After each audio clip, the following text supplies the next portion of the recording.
Hey guys, tonight we find ourselves not just reading about the past, but practically living in it. Imagine a world without the relentless glow of screens, where the rhythm of life is dictated by the sun and the moon. You're trudging down a cobblestone street, the air thick with the smells of wood smoke and something less pleasant that you probably won't survive this. It's a time before electricity, before Netflix binges kept us chained to our beds until sunrise. Prepare to dive into a world where sleep itself was a different beast altogether. So, before you get comfortable, take a moment to like the video and subscribe, but only if you genuinely enjoy what I do here. And, while you're at it, drop a comment below and tell me where you're watching from and what time it is for you. I always love seeing where in the world these stories are reaching. Now, dim the lights, maybe turn on a fan for that soft background hum, and let's ease into tonight's journey together. You feel the chill of the late evening air seeping through your worn tunic. The year is, say, 1420. You've just finished a hearty, and slightly stale, loaf of bread and some watery ale at the local tavern. The conversations around you, a mix of hushed gossip and boisterous laughter, begin to fade as weariness pulls at your eyelids. It's time for first sleep. You shuffle back to your small, drafty room, perhaps above the bakery or tucked into the side of a bustling marketplace. Your bed is a straw-filled mattress, not exactly the Tempur-Pedic you are used to, and it's shared with at least one other family member, or maybe a few friendly fleas. Ah, medieval comfort. You settle in, and sleep comes easily, driven by the day's hard labor. This isn't the long, uninterrupted slumber we often strive for today. No, this is the first chunk of your night's rest, lasting for several hours. Around midnight or perhaps even later, you wake up. Wide awake. This isn't a groggy, disoriented stirring. You're alert, refreshed, ready to, well, what exactly do you do?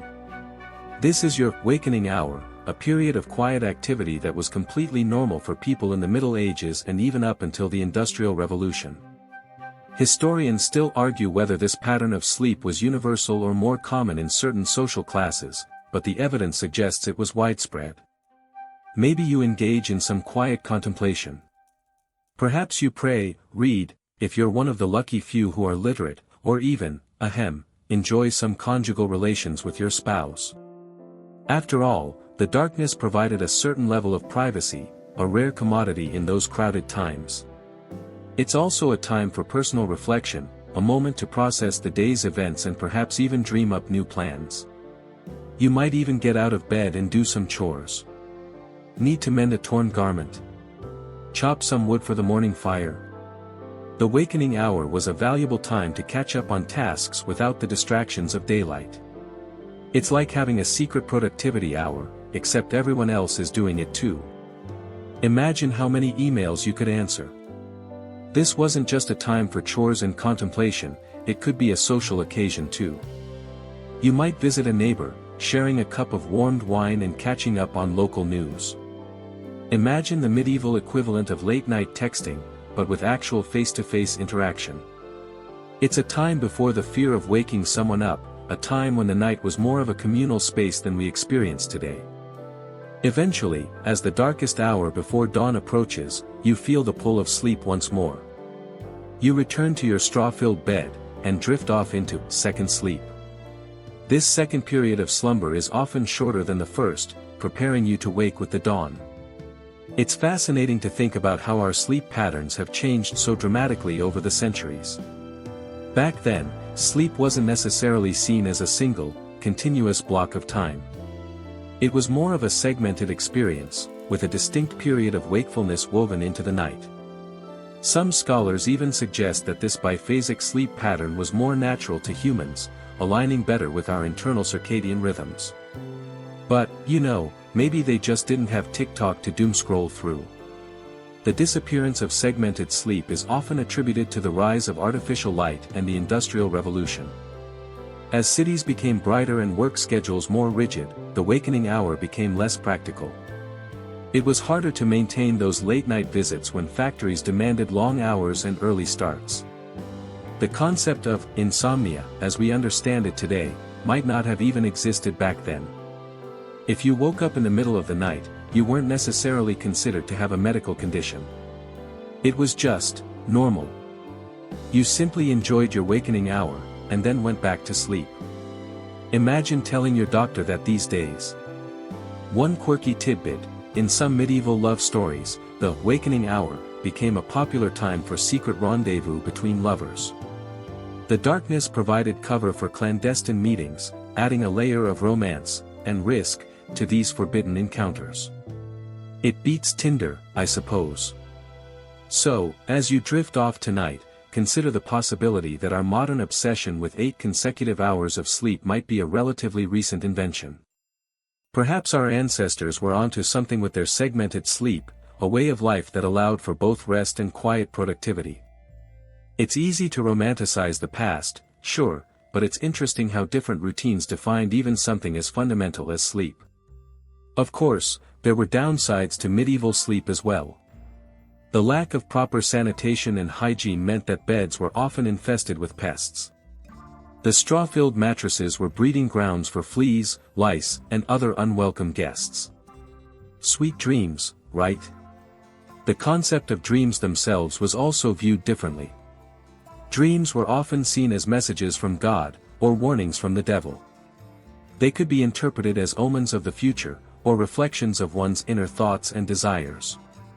No Freud needed. Now, imagine you're back in that dark, drafty room. The sounds of the city are fading, replaced by the gentle creaking of the house and the rustling of straw beneath you. The scent of wood smoke lingers in the air, mingling with the earthy aroma of your straw mattress. You close your eyes, and you begin to understand the rhythm of medieval sleep. It's not about forcing yourself into a rigid schedule, but about flowing with the natural ebb and flow of the night. It's about finding moments of quiet contemplation in the darkness, and embracing the unique rhythm of a pre-industrial world. Alright, settle in, friend. Let's dim the lights a little more, shall we? We're diving deeper into the velvety darkness of our ancestors' sleep habits. Last time, we talked all about segmented sleep. You remember, right? That wonderfully bizarre practice where folks would drift off for a few hours, wake up for a while, and then drift back off again. But what exactly were they doing during those wakeful hours? That's what we're here to explore. Picture this: it's the 15th century. You're nestled in your cozy, maybe slightly lumpy, straw-filled mattress. The fire in the hearth has died down to embers, casting dancing shadows across the rough-hewn walls of your cottage. You've been asleep for a couple of hours, a deep, restorative slumber fueled by a hearty stew and a day of hard labor.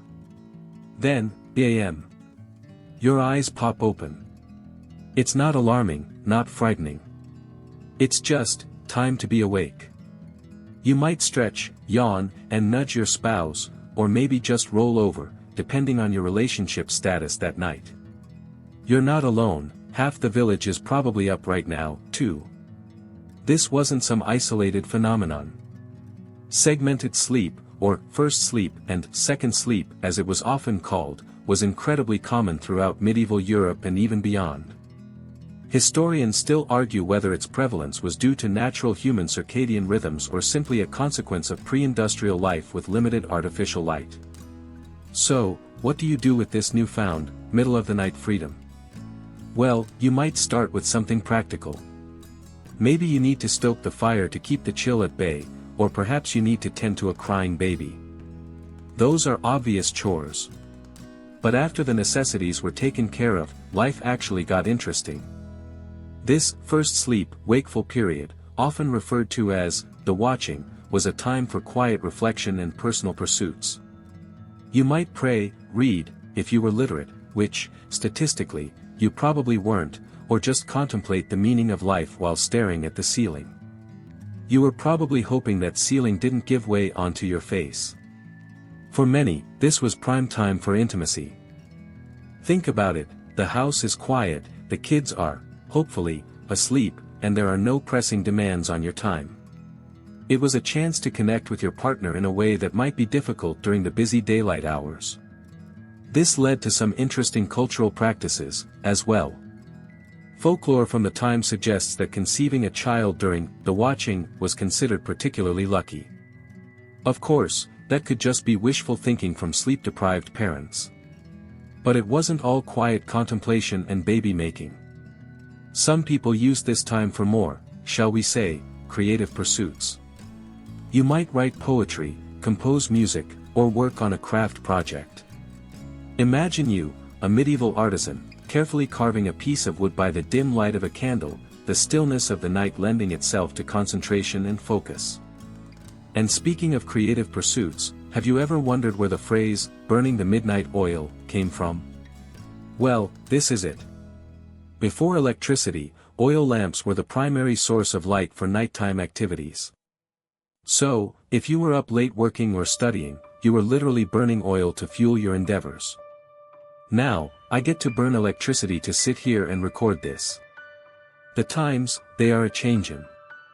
This wakeful period wasn't just a time for solitary activities, though. It could also be a social time. You might visit a neighbor, share stories, or even engage in some light-hearted mischief. Apparently, midnight raids on the local orchard were not unheard of. Although I would hope our listeners these days have something more creative to do than that. One particularly fascinating aspect of this watching period is its connection to the supernatural. In many cultures, the hours between midnight and dawn were considered a time when the veil between the worlds was thin. This was when ghosts, spirits, and other otherworldly entities were believed to be most active. You might tell ghost stories, perform rituals, or simply keep a watchful eye out for any signs of paranormal activity. There's a reason why so many scary stories are set at midnight.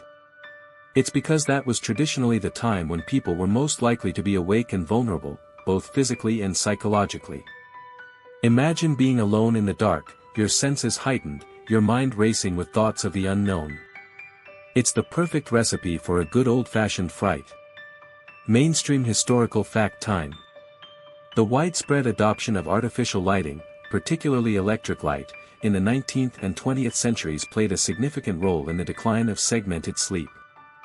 As cities became brighter and people were able to extend their waking hours, the traditional sleep patterns began to shift. You have to wonder if that shift led to more crime, though, easier to see, easier to do. But before we get too caught up in the technological advancements that changed the way we sleep, let's go back to our medieval forebears for a moment. Let's imagine you're one of them. You've spent your watching period doing a little bit of everything. You've stoked the fire, prayed, told a ghost story or two, maybe even made one up. Now, as the first glimmers of dawn begin to appear on the horizon, you start to feel that familiar tug of sleepiness. Your body is telling you it's time for second sleep. You climb back into bed, snuggle under the covers, and drift off into a second, equally restorative slumber. You wake up a few hours later, feeling refreshed and ready to face the day. This, my friend, was the rhythm of life for countless generations. Quirky or fringe tidbit time. There's some evidence to suggest that segmented sleep may have been more common in certain social classes or professions than others. For example, watchmen, guards, and others who needed to be vigilant during the night may have naturally fallen into a segmented sleep pattern, allowing them to remain alert and responsive to potential threats. I hope they got extra pay. Now, you might be thinking, this all sounds fascinating, but how does it relate to me? Well, there's growing interest in the idea that segmented sleep might be a more natural way for humans to sleep than the consolidated 8-hour block that we typically aim for today. Some sleep experts argue that our modern sleep patterns are a relatively recent invention and that our bodies are actually better suited to a more fragmented sleep schedule. There's even evidence to suggest that forcing ourselves to sleep in a single, long block can lead to sleep problems like insomnia. So, maybe, just maybe, our ancestors were onto something. But before you start setting your alarm for 2 a.m. every night, it's important to note that there are also potential downsides to segmented sleep.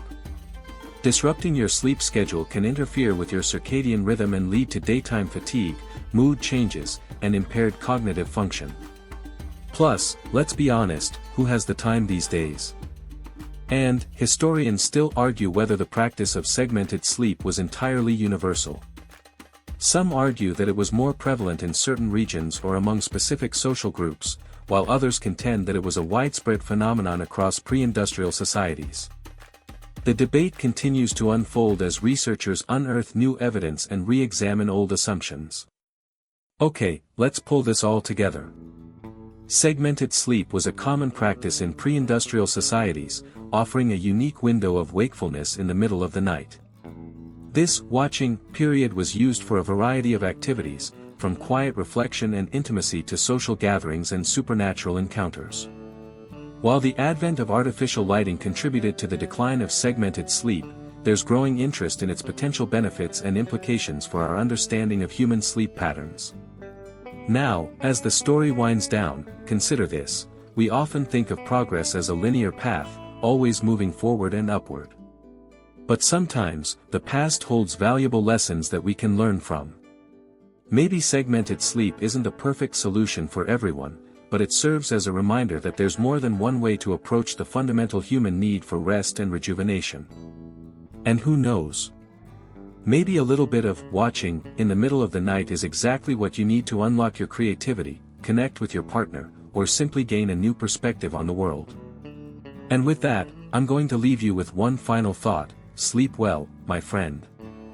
And if you happen to wake up in the middle of the night, don't be afraid to embrace the darkness.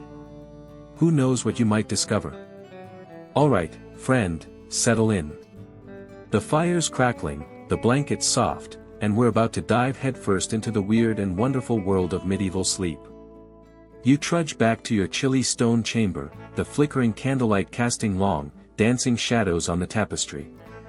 Exhausted from a day of, well, whatever a medieval person does, probably churning butter or avoiding the plague, you finally collapse onto your straw-stuffed mattress.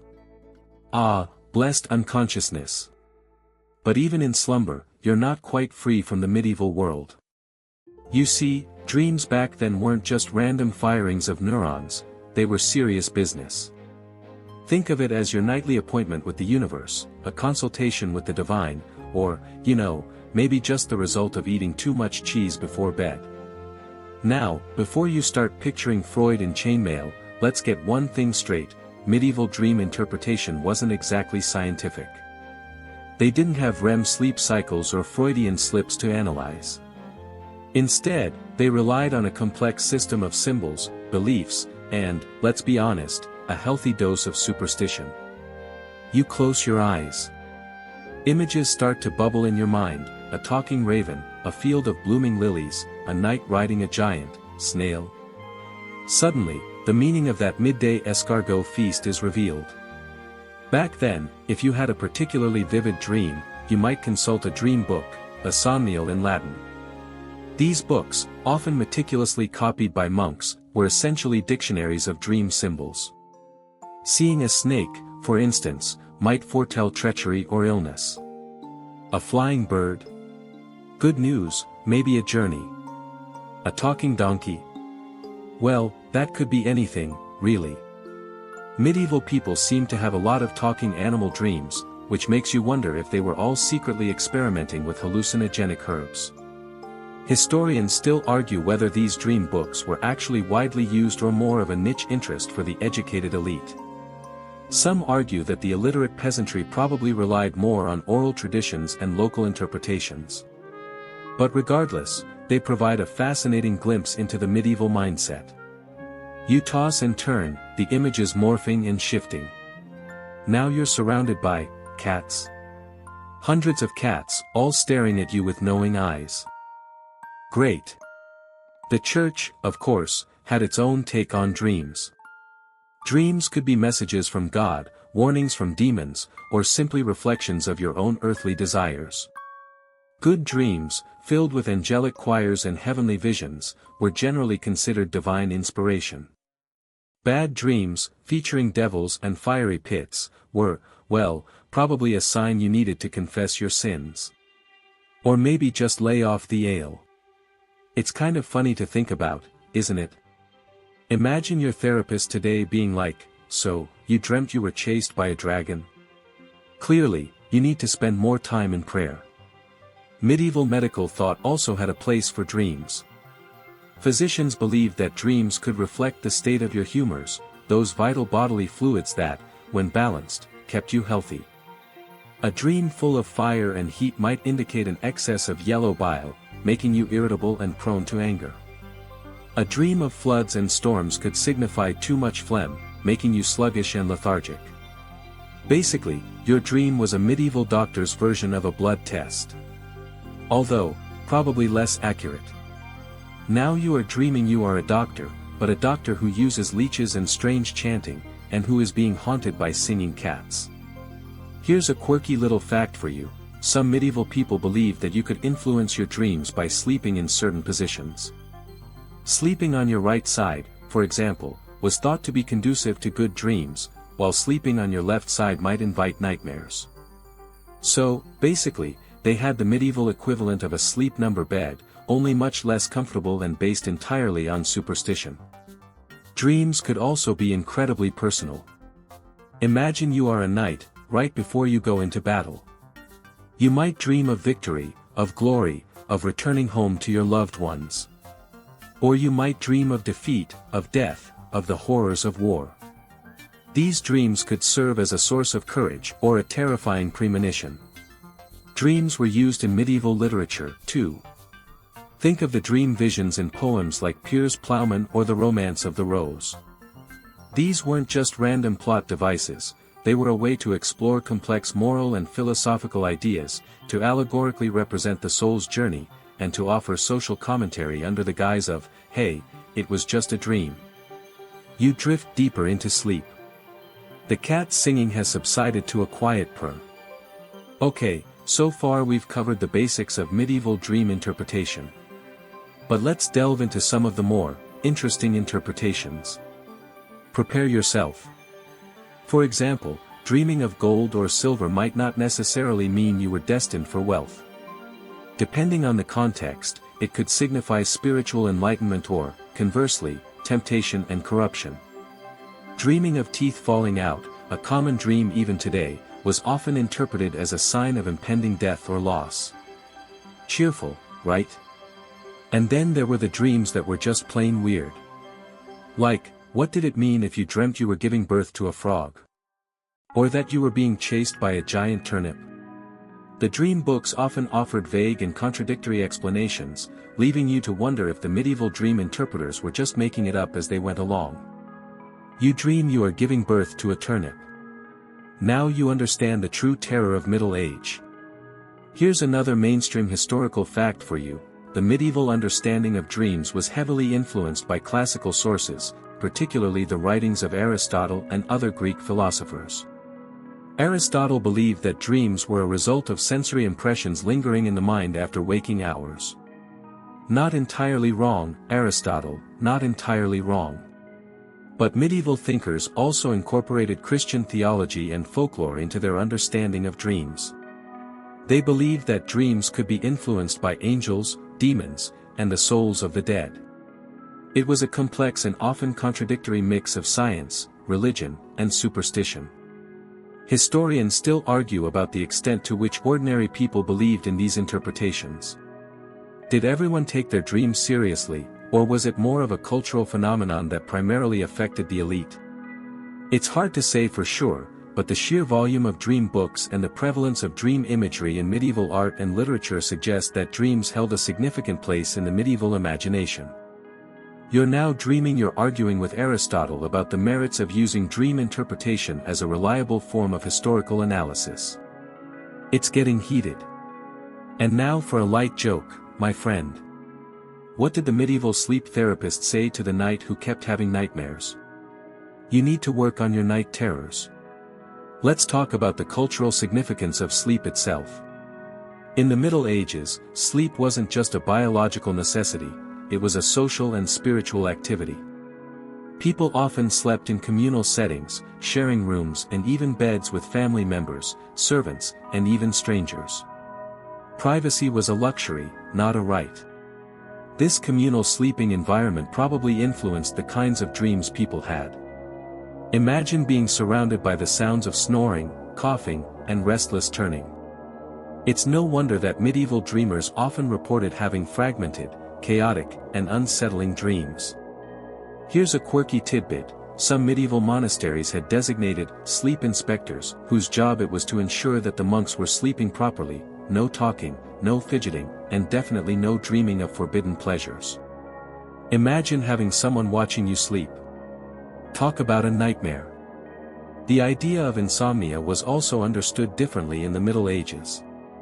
While they didn't have the same clinical definition we do today, they recognized that some people had difficulty sleeping. Causes were diverse: worries, too much noise, the presence of demons. Remedies included herbal remedies, prayer, and, in extreme cases, exorcism. You stir. The chanting cats have returned, but this time they're singing you a lullaby. It's surprisingly soothing. Dreaming of the moon, you may not be surprised to learn, was associated with fickleness and changeability. Dreams of the sun were associated with glory and strength. And, of course, seeing stars could mean guidance or your ultimate fate. Oh, and now for a light joke. What do you call a medieval sleepwalker? A Roman knight. As you continue to drift off, consider this: the medieval obsession with dreams reflects a deeper longing for meaning and understanding in a world that was often chaotic and unpredictable. Dreams offered a glimpse into the hidden realms of the subconscious, a way to connect with the divine, and a means of making sense of the mysteries of life and death. Historians still debate the extent to which medieval people were aware of the psychological aspects of dreams. Did they recognize that dreams could be influenced by their emotions, their experiences, and their fears? Or did they see dreams purely as external messages from God or the devil? The answer, like most things in medieval history, is probably somewhere in between. As you fall into an even deeper slumber, let's remember the power of dreams, their ability to transport us to other worlds, to reveal hidden truths, and to connect us with something larger than ourselves. Sweet dreams, friend. Alright, settle in, friend. Let's talk about naps. Glorious, life-affirming naps. Specifically, the medieval kind. Because, trust me, even back then, folks understood the restorative power of a good midday snooze. You might think the Middle Ages were all about backbreaking labor from dawn till dusk, and you wouldn't be entirely wrong.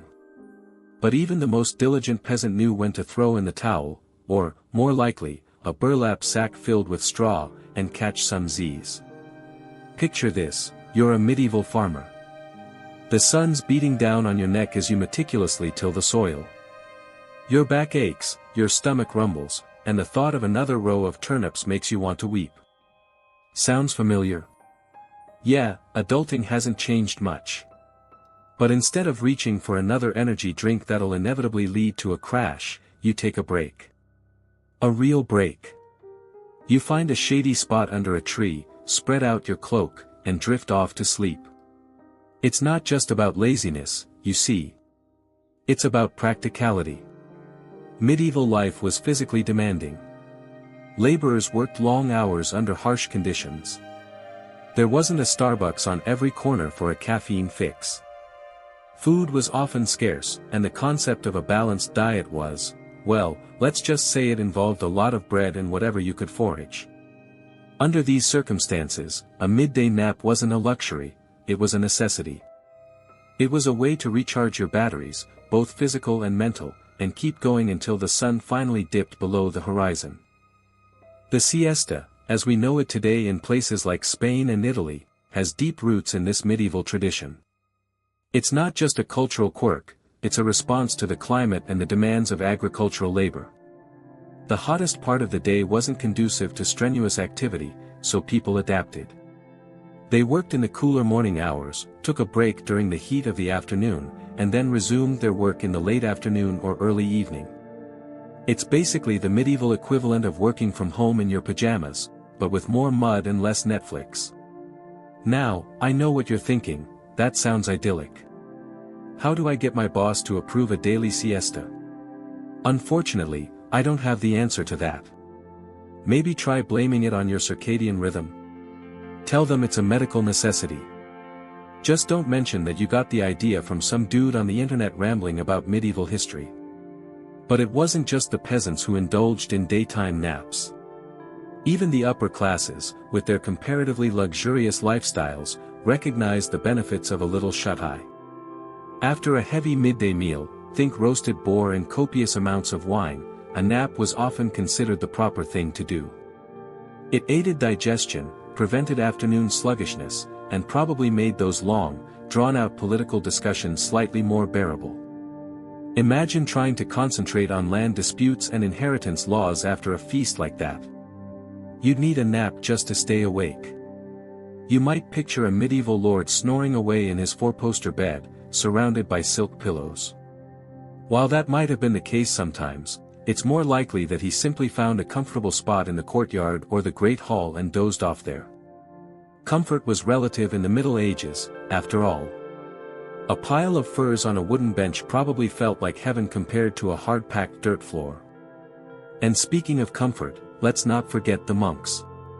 Monasteries were centers of learning and religious devotion, but they were also places of structured daily life. The monastic schedule, dictated by the ringing of bells, included periods of prayer, work, study, and, yes, rest.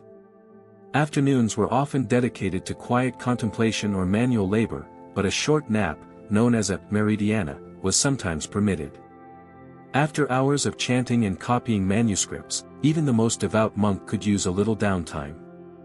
Now, historians still argue whether the meridiana was a formal part of the monastic routine or simply a tolerated practice. Some scholars point to specific monastic rules that mention the need for rest during the afternoon. Others argue that these rules were more concerned with preventing idleness than promoting sleep. Either way, it's safe to assume that at least some monks managed to sneak in a nap or two when the abbot wasn't looking. Interestingly, the concept of sleep itself held a different significance in the Middle Ages. It wasn't just a time for physical restoration, it was also considered a liminal space, a realm between wakefulness and dreams, where one could potentially encounter spiritual beings or receive divine inspiration. People paid close attention to their dreams, believing that they could offer glimpses into the future or reveal hidden truths. So, a nap wasn't just a nap, it was an opportunity for mystical experiences. You know, like that time you dreamt you were flying on a giant pizza. Totally prophetic, right? There was even a whole genre of medieval literature dedicated to dream visions. These were often allegorical tales, filled with symbolic imagery and moral lessons, that were supposedly inspired by dreams. Think of it as medieval fan fiction, but with more religious undertones. Chaucer, the author of the Canterbury Tales, was a big fan of dream visions. Maybe that explains why his characters are so eccentric. Now, here's a quirky tidbit for you: medieval sleep wasn't always a solitary affair. In fact, it was common for people to sleep together in large communal beds, especially in poorer households. Space was limited, and privacy was a luxury. Imagine trying to get a good night's sleep with your entire family, plus a few barnyard animals, crammed into the same room. Talk about a recipe for insomnia.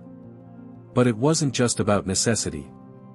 Sleeping together was also seen as a social activity, a way to foster a sense of community and shared experience. People would share stories, sing songs, and even engage in other activities before drifting off to sleep. It was like a medieval slumber party, but with less pizza and more lice. And speaking of sharing, let's talk about the concept of first sleep and second sleep. This was a common sleep pattern in pre-industrial societies, including medieval Europe. Instead of sleeping straight through the night, people would typically sleep for a few hours, wake up for an hour or two to pray, read, or socialize, and then go back to sleep for another few hours. It sounds strange to us now, but it was perfectly normal back then. Maybe that's why medieval people were always so productive. They had 2 chances to brainstorm ideas. The reasons for this segmented sleep pattern are still debated by historians.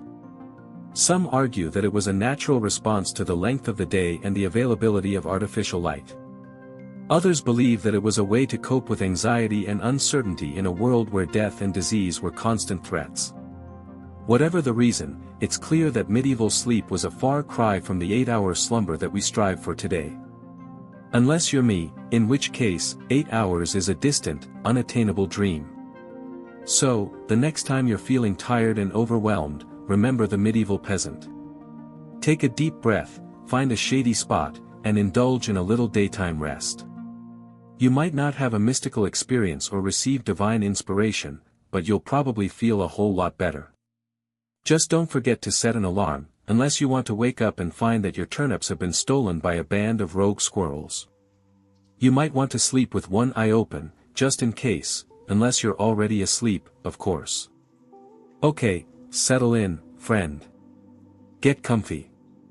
Maybe fluff that pillow a bit. We're diving deep tonight, but not into anything scary, promise. We're going to talk about light. Or rather, the lack of it, back in the day, and how that completely messed with, well, arranged, our sleep schedules. Imagine, if you will, a world without electric lights.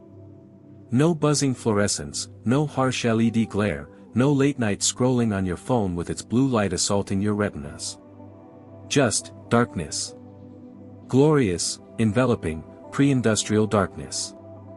Sounds kind of peaceful, right? Like a spa treatment for your eyeballs. Except, you also couldn't read after sunset. Or safely walk down the street. Small price to pay for total relaxation, maybe. You trudge back to your humble, probably drafty, dwelling after a long day of, let's say, farming. You've been wrestling with turnips since dawn. The sun is dipping below the horizon, painting the sky in those gorgeous hues of orange and purple that you can actually appreciate because you haven't been staring at a screen all day. But that also means your workday is effectively over. Time to milk the cow, feed the chickens, and then, what? Stare into the fire. Maybe carve another spoon. Exciting stuff. Your body, see, is already starting to respond to the dimming light. Melatonin, that magical sleep hormone, is flooding your system. You're not even trying to relax, and your brain is like, okay, time for Sleepy by Town. The sun, in those pre-Edison days, was the ultimate boss. It dictated everything. Up with the sun, down with the sun. No arguing. No overtime. And sleep wasn't this neat 8-hour block we strive for today. Oh no. Back then, you probably experienced what historians now often refer to as segmented sleep, or biphasic sleep. You'd go to bed a few hours after dusk, get a solid chunk of sleep, then wake up in the middle of the night. We're talking like, around midnight. And you wouldn't just lie there stressing about work. You'd get up. You might stoke the fire, maybe have a snack, a little cheese, perhaps. A hunk of bread. You might chat with your spouse, pray, read if you had access to books and could see well enough by firelight. This was a perfectly normal, even expected, part of the night. Think of it as your middle-of-the-night productivity window, back before productivity became a dirty word. It was a time for quiet reflection, for connection, for anything other than trying to force yourself back to sleep. Then, after an hour or two, you drift back off for your second sleep, waking again with the dawn. Neat, right? 2 sleeps for the price of 1. Historians still argue whether this segmented sleep was universal. Some believe it was prevalent across pre-industrial societies, while others think it was more common in certain regions or social classes. Maybe only the wealthy could afford the candles to stay awake a bit longer. Who knows? But the evidence suggests it was a much more widespread phenomenon than we previously thought. The quirky bit is, some sleep researchers now think this biphasic sleep pattern might be more natural to humans than the consolidated 8-hour sleep we try to achieve. They argue that our bodies are wired for this segmented sleep, and that's why so many people struggle with insomnia or waking up in the middle of the night. Maybe we're all just trying to force ourselves into a sleep pattern that goes against our biological grain. Maybe we should all just embrace the midnight snack and call it a night, twice. Consider this, before widespread artificial light, your environment was deeply connected to the seasons. In the summer, when the days were long, you slept less. You had more daylight hours to work, to play, to generally be productive. In the winter, when the days were short and the nights were long, you slept more. Makes sense, right? It was like a natural hibernation mode. Cozy. Your body was responding to the subtle shifts in daylight, adjusting your sleep patterns accordingly. Now, you might be thinking, well, duh. More daylight, less sleep. Less daylight, more sleep. But think about it in the context of our modern, artificially lit world.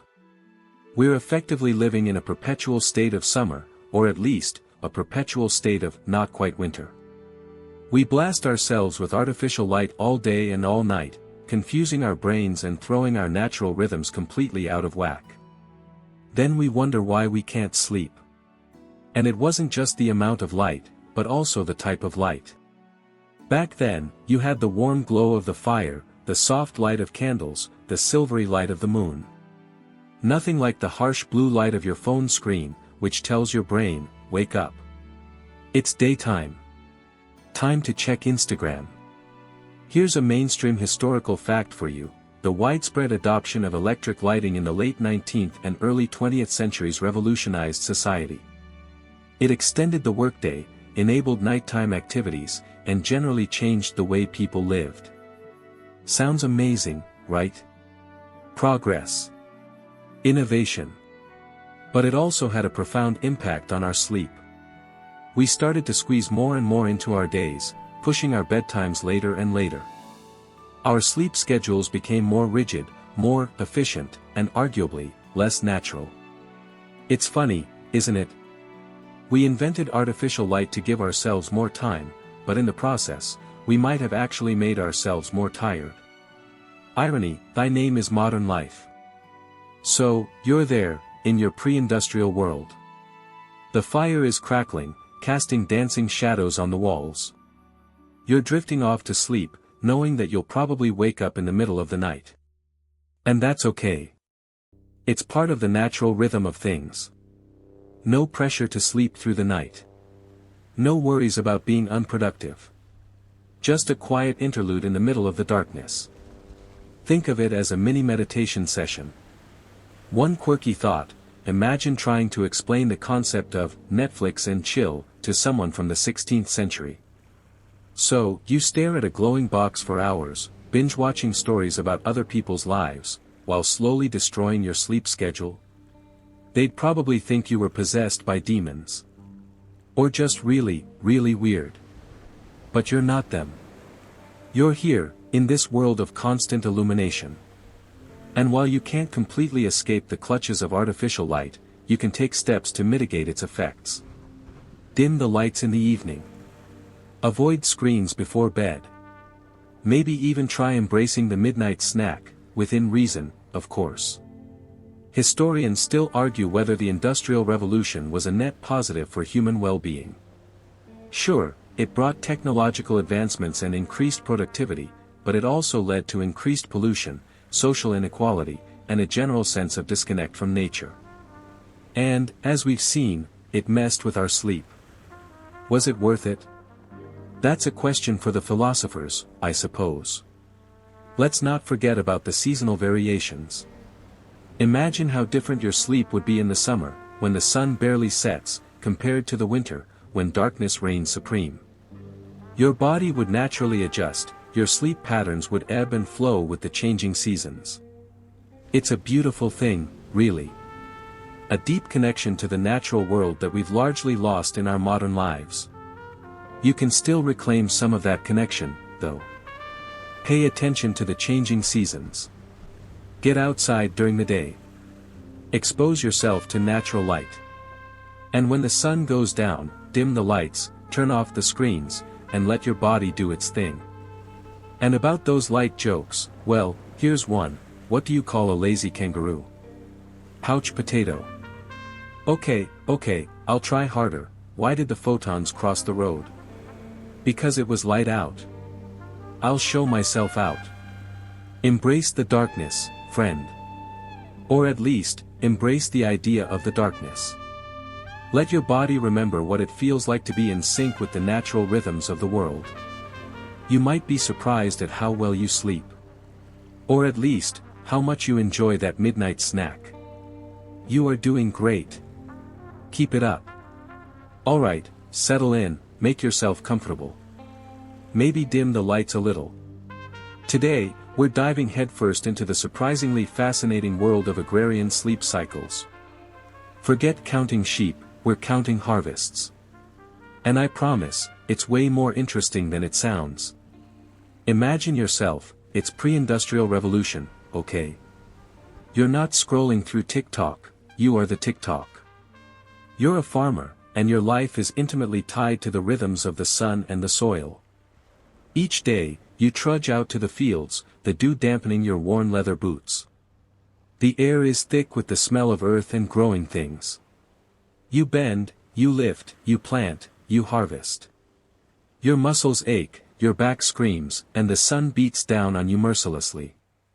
This, my friend, is your existence. And sleep? Sleep isn't just a luxury, it's essential. It's the oil that keeps the machine running. It's the reset button on your weary body. But it's not the kind of 8-hour, uninterrupted sleep we chase today. Not even close. Your sleep is dictated by the seasons. In the summer, when the days are long and the work is plentiful, sleep is a precious commodity. You rise before dawn, fueled by a meager breakfast of bread and whatever meager protein you can wrangle. You work until the sun dips below the horizon, casting long shadows across the fields. Then, you stumble home, eat a simple supper, and collapse into bed, utterly exhausted. Summer nights are short, punctuated by the chirping of crickets and the distant baying of dogs. You might get 6, maybe 7 hours of sleep, but it's a deep, restorative sleep, born of pure physical exhaustion. You're not tossing and turning, worrying about deadlines or social media drama. Your worries are far more immediate. Will the crops thrive?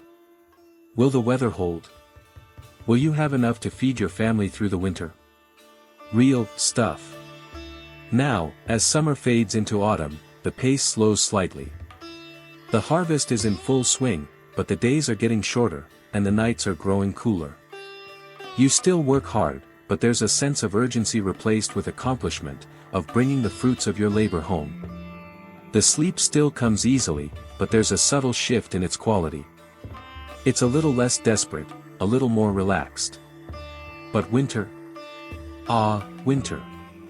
That's when things get really interesting. Winter is the season of rest, of storytelling, of communal life. The fields lie dormant, covered in a blanket of snow. The days are short and dark, and the nights are long and cold. You spend more time indoors, huddled around the fire with your family, sharing stories and mending tools. And you sleep. You sleep a lot.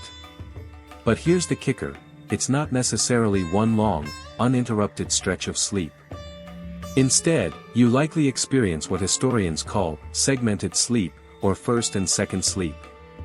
You go to bed a few hours after dusk, sleep for a solid chunk of time, wake up for an hour or two in the middle of the night, and then go back to sleep until dawn. During this wakeful period, you might do a number of things. You might pray, read, if you're literate, which, let's be honest, wasn't a given, chat with your spouse, or even engage in some, domestic activities. It was just a different rhythm, and frankly, it sounds kind of nice. A little midnight snack, a little quiet time. The ancient equivalent of scrolling through your phone, but without the existential dread. Interestingly, there's evidence to suggest that this segmented sleep pattern was quite common throughout pre-industrial societies. In fact, some researchers believe that it may be our natural, default sleep pattern, and that the 8-hour, uninterrupted sleep we strive for today is actually a relatively recent invention, driven by the demands of industrialization. So, next time you wake up in the middle of the night, don't panic. You're just channeling your inner agrarian ancestor. Now, about those domestic activities. Historians still argue whether this wakeful period was primarily a time for quiet reflection, family bonding, or, shall we say, baby making. Some argue that the darkness and solitude of the night provided a sense of privacy and intimacy that was lacking during the day. Others suggest that it was simply a practical matter. With limited artificial light, there wasn't much else to do. Whatever the reason, it's clear that this wakeful period played an important role in the social and cultural life of agrarian communities. But let's get back to the seasons. As winter gives way to spring, the cycle begins anew. The days lengthen, the snow melts, and the fields awaken. The work intensifies, and sleep becomes, once again, a precious commodity. You feel that familiar ache in your muscles, that sun-baked weariness, that sense of being utterly connected to the land. One mainstream historical fact, the invention of the mechanical clock in the 14th century gradually began to change people's perception of time, but it wasn't until the Industrial Revolution that time became truly regimented and standardized, impacting sleep patterns significantly. Before that, time was more fluid, more tied to the natural rhythms of the sun and the seasons. I bet your internal clock is off today, too, due to daylight saving time. A quirky tidbit? In some cultures, people believed that the hours between first and second sleep were particularly conducive to dreaming and spiritual experiences. It was thought that the veil between worlds was thinner during this time, making it easier to connect with the divine. So, if you happen to wake up in the middle of the night, maybe try some astral projection. Or, just grab a glass of water. But even within these broad seasonal patterns, there were variations. The specific crops you grew, the climate you lived in, and your social status all influenced your sleep habits. For example, if you were a wealthy landowner, you probably didn't have to work in the fields yourself. You might have enjoyed more leisure time and, consequently, more sleep. Or, you might have filled that extra time with elaborate social engagements that kept you up all night. Who knows? Rich people are weird. And what about gender roles? Women, in addition to their agricultural duties, were also responsible for childcare, cooking, and household chores. This often meant that they had less time for sleep than men. They were basically doing everything that now requires a full-time job, without the pay or the benefits. Talk about exhausting. So, as you drift off tonight, or whenever you're listening to this, take a moment to appreciate the complex and fascinating relationship between work, sleep, and the agrarian cycle. Think about your ancestors, toiling in the fields, their lives shaped by the sun, the seasons, and the ever-present need for rest. One light joke: what do you call a sleepy farmer? Plowed. I'm sorry. Think about the simplicity of their existence, the deep connection to the land, and the sense of community that bound them together. Another light joke: why did the scarecrow win an award? Because he was outstanding in his field. I'll stop. And then be grateful you have a mattress made of something other than straw and that you can set an alarm for whatever time your overlord demands you to appear. One last light joke: what do you call a lazy kangaroo?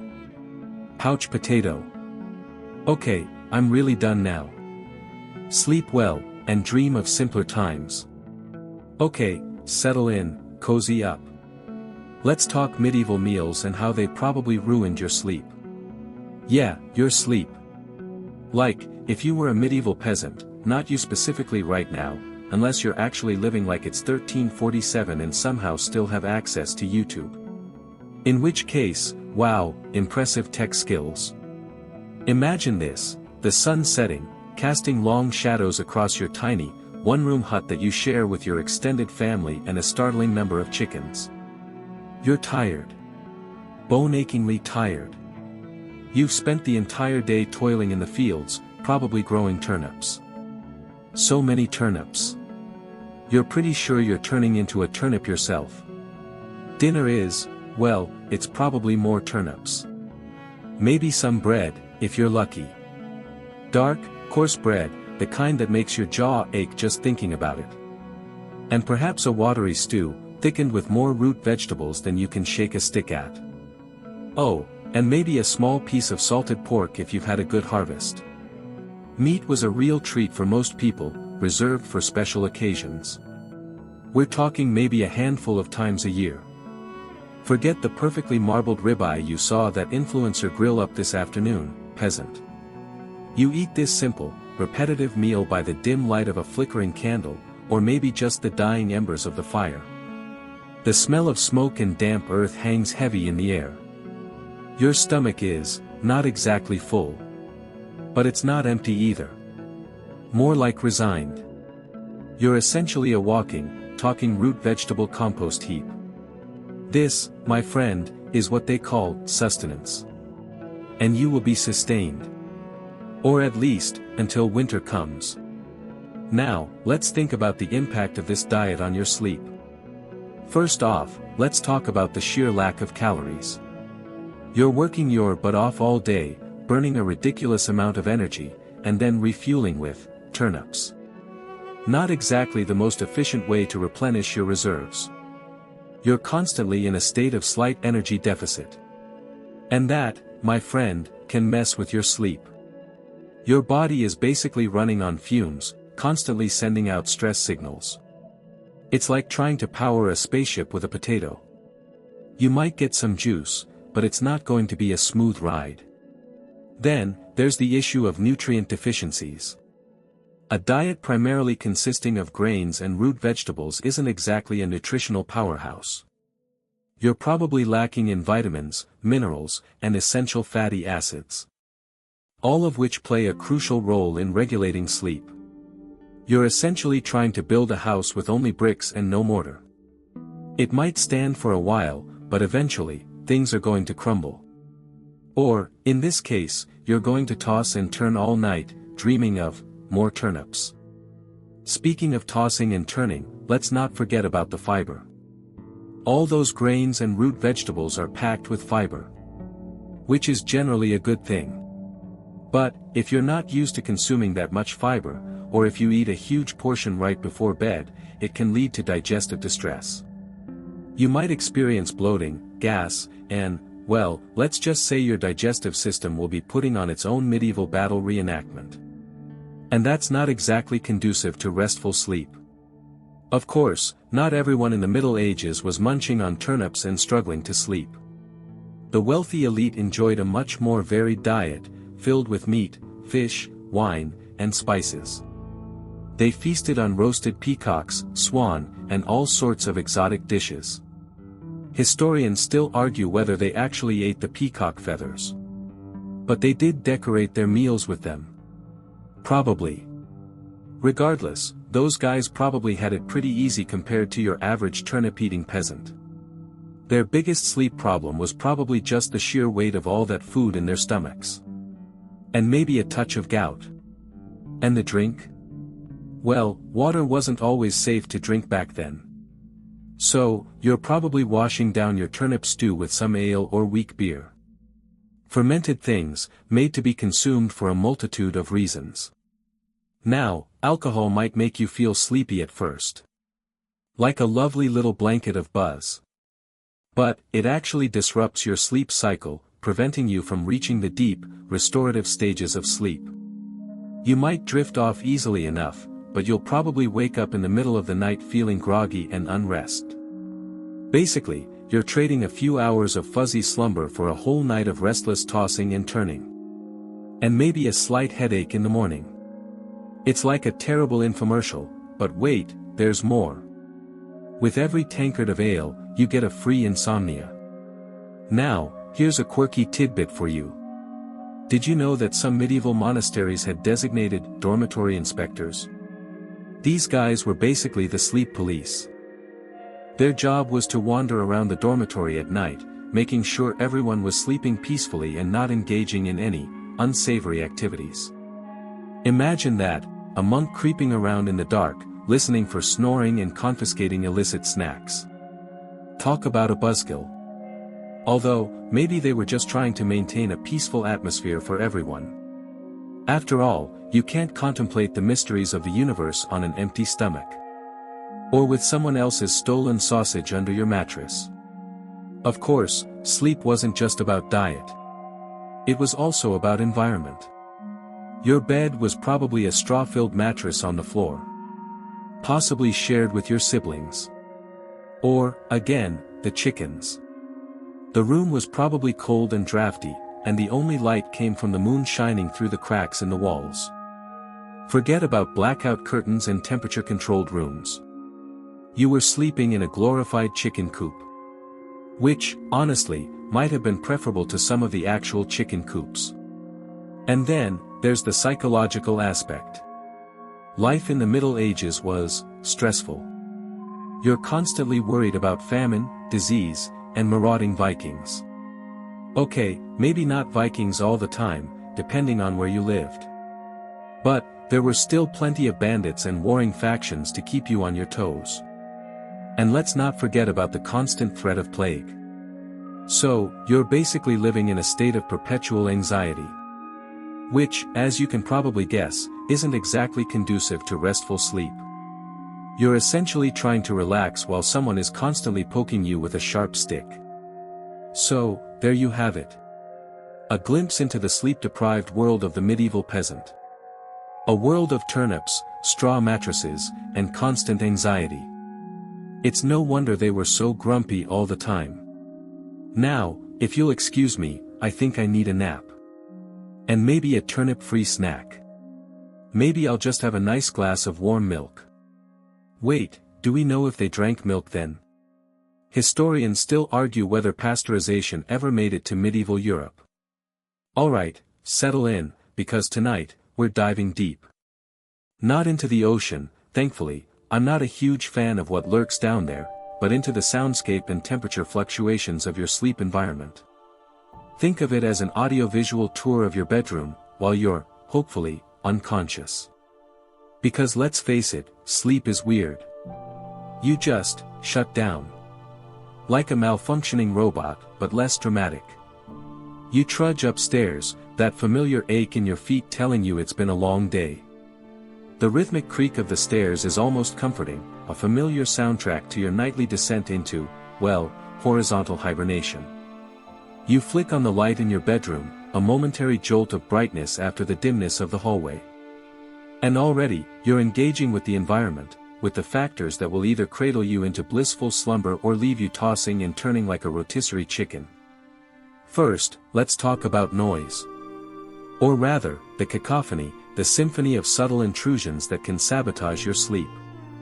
Maybe it's the distant hum of traffic, the neighbor's dog practicing its opera arias, or the insistent drip, drip, drip of a leaky faucet driving you slowly, inexorably, insane. The world, as it turns out, is not silent when you close your eyes. Even seemingly innocuous sounds can be disruptive. That gentle whir of your air purifier. Annoying. The subtle crackle of the electricity in your old house. More annoying. The sound of your own breathing. Surprisingly annoying. You are, it seems, your own worst enemy. You might think earplugs are the answer, and they certainly can help. But you have to admit, sticking foam cylinders into your ears every night feels a little clinical. Like you're preparing for an autopsy, not a peaceful night's sleep. Plus, there's always that sneaking suspicion that one will get permanently lodged in your ear canal and require a visit to the doctor, which, frankly, sounds like a terrible way to spend a Tuesday morning. The human ear is a marvel of engineering, even if it does occasionally betray you by picking up the subtle vibrations of your partner chewing gum across the room. It's designed to detect even the faintest sounds, a primal survival mechanism honed over millennia. And that, my friend, is where the problem lies. Evolutionarily speaking, you're wired to be alert to potential threats, even when you're supposed to be resting. Thanks, evolution. Always looking out for us. Fun fact, the practice of using white noise to mask disruptive sounds dates back to ancient Rome, where flowing water was used in sleeping chambers to promote relaxation and drown out the city's hustle and bustle. You can imagine, toga-clad senators drifting off to sleep to the soothing sounds of a miniature aqueduct in their villas. Very civilized. Now, for a quirky tidbit, some people swear by the power of pink noise, which is like white noise but with a slightly lower frequency emphasis. Proponents claim it's even more effective at promoting sleep because it mimics the sounds of nature, like rustling leaves or a gentle rain. Others say it just sounds like static and makes them want to change the channel. You pays your money, you takes your chances. Historians still argue whether the Industrial Revolution, with its newfound obsession with machines and factories, was truly the beginning of widespread sleep disruption. Before that, life was probably quieter. But wait, there's more. It's not just about what you hear, but when you hear it.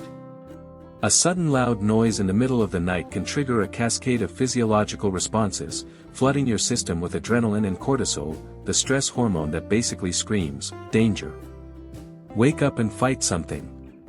Speaking of cortisol, here's a joke to lighten the mood. What do you call a lazy kangaroo? Couch potato. Alright, I know, that was terrible. But hey, you're trying to relax, and sometimes a bad joke is exactly what the doctor ordered. Or, what the sleepy YouTube host ordered. Of course, you can try to mitigate the noise pollution in your environment. Blackout curtains not only block out light but also help to absorb some sound. Thick rugs can dampen vibrations. And strategically placed furniture can act as a sound barrier. You can also try a white noise machine, the modern-day equivalent of that Roman aqueduct, though probably less aesthetically pleasing. Think less flowing water, more droning hum. Let's transition seamlessly, as promised, to the temperature of your sleep sanctuary. You peel back the covers, and suddenly, the temperature of the room hits you like a ton of bricks. Too hot, and you're sweating through your pajamas, dreaming of Arctic expeditions. Too cold, and you're shivering, pulling the blankets up to your chin, feeling like a penguin stranded in the desert. Goldilocks had it right, you need that perfect temperature, that sweet spot that allows your body to relax and drift off into dreamland. For most people, that's somewhere between 60 and 67 degrees Fahrenheit. But of course, everyone is different. Some people prefer to sleep in a meat locker, while others like to feel like they're wrapped in a warm hug. The key is to find what works for you. Your body temperature naturally fluctuates throughout the day, reaching its lowest point a few hours before you wake up. That's why it's often easier to fall asleep in a cooler room. Your body is already primed to cool down, and a comfortable temperature simply facilitates the process. But again, that's the ideal. Maybe you like to snuggle up like a burrito and pretend you're a human-sized taquito. No judgment here. In fact, it was only relatively recently in human history that consistent indoor temperatures became a thing. Before central heating and air conditioning, people simply adapted to the natural fluctuations of the seasons. They bundled up in the winter and stripped down in the summer. It was less comfortable, perhaps, but arguably more in tune with the natural world. Imagine sleeping in a medieval castle, relying on nothing but layers of wool and a roaring fire to keep you warm. You'd probably be dreaming of a modern thermostat. And here's a quirky tidbit, some sleep experts recommend taking a warm bath or shower before bed to lower your core body temperature. The idea is that the warm water initially raises your temperature, but as you cool down afterward, your body temperature drops even further, signaling to your brain that it's time to sleep.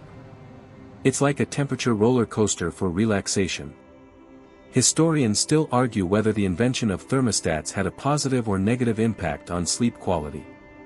On one hand, it allowed for more consistent and comfortable sleeping environments. On the other hand, it may have made us less adaptable to natural temperature fluctuations. Now, let's think about the material of your bedding. You probably don't put much thought into it, but your sheets, blankets, and pajamas can all play a role in regulating your body temperature. Natural fibers like cotton and linen are breathable and help to wick away moisture, keeping you cool and dry. Synthetic fabrics, on the other hand, can trap heat and moisture, leaving you feeling sweaty and uncomfortable. Unless you enjoy feeling like you're marinating in your own juices, stick with natural fibers. And speaking of uncomfortable situations, here's another joke. Why did the Scarecrow win an award? Because he was outstanding in his field. I promise, I'm trying to help you relax, not induce a state of existential dread with my terrible humor. You can also use layers to your advantage.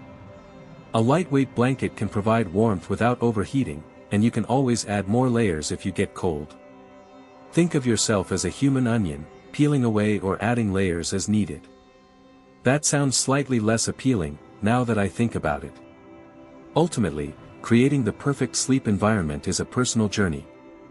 It's about finding what works best for you, what helps you to relax and drift off into that blissful state of unconsciousness.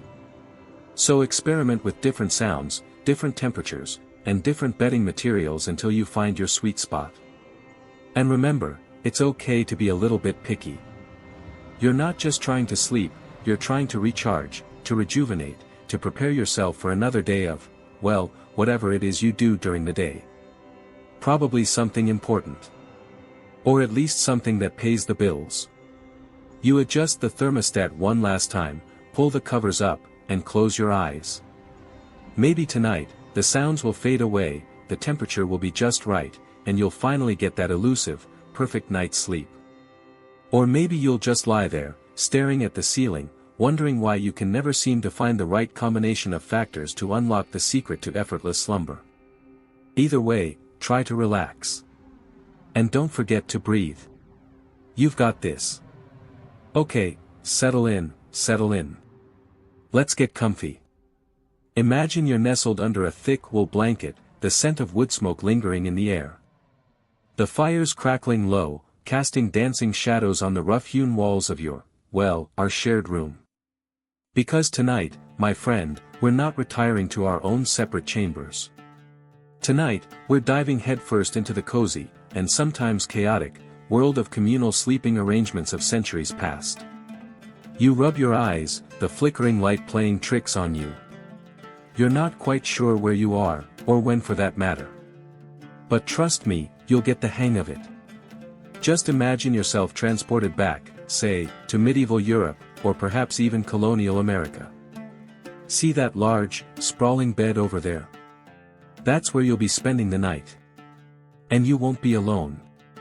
Now, before you get all flustered, let's address the elephant in the room, or rather, the multiple elephants in the bedroom. You might be thinking this sounds incredibly intimate.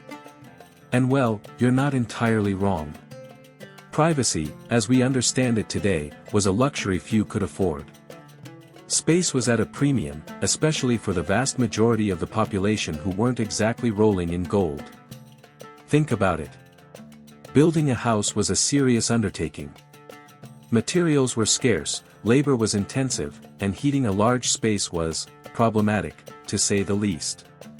So, families, and sometimes even entire households, including servants and apprentices, often bunked together in a single room, and quite often, a single bed. Imagine the cacophony of snores. The late-night whispers. The occasional stray limb flailing about in the darkness. It's basically a sleepover, but for life. You can almost feel the lumpy mattress beneath you, stuffed with straw and whatever else was readily available. Don't worry about dust mites, it's not like they had vacuum cleaners back then. Consider them extra texture. Now, you might be picturing a scene of utter pandemonium, and sometimes, it probably was. But there was a certain logic to it all. Sharing a bed wasn't just about saving space and resources, it was also about survival. Body heat, you see, was a precious commodity. Huddling together kept everyone warmer, especially during those long, harsh winters.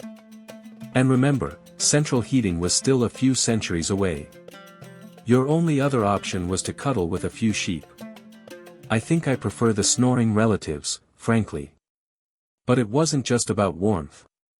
Sharing a bed fostered a sense of community, of belonging. It reinforced family bonds and provided a sense of security, especially for children. In a world where life was often precarious and unpredictable, knowing that you were surrounded by loved ones, even in your sleep, offered a small measure of comfort. You nudged the person beside you, just to feel that reassuring presence.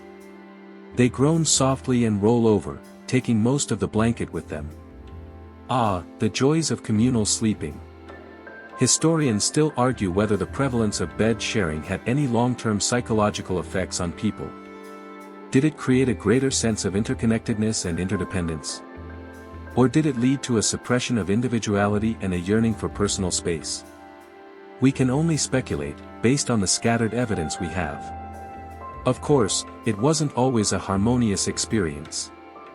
Imagine trying to get a good night's sleep when your toddler is kicking you in the ribs, your grandfather is sawing logs loud enough to wake the dead, and your apprentice is muttering about the day's chores in his sleep.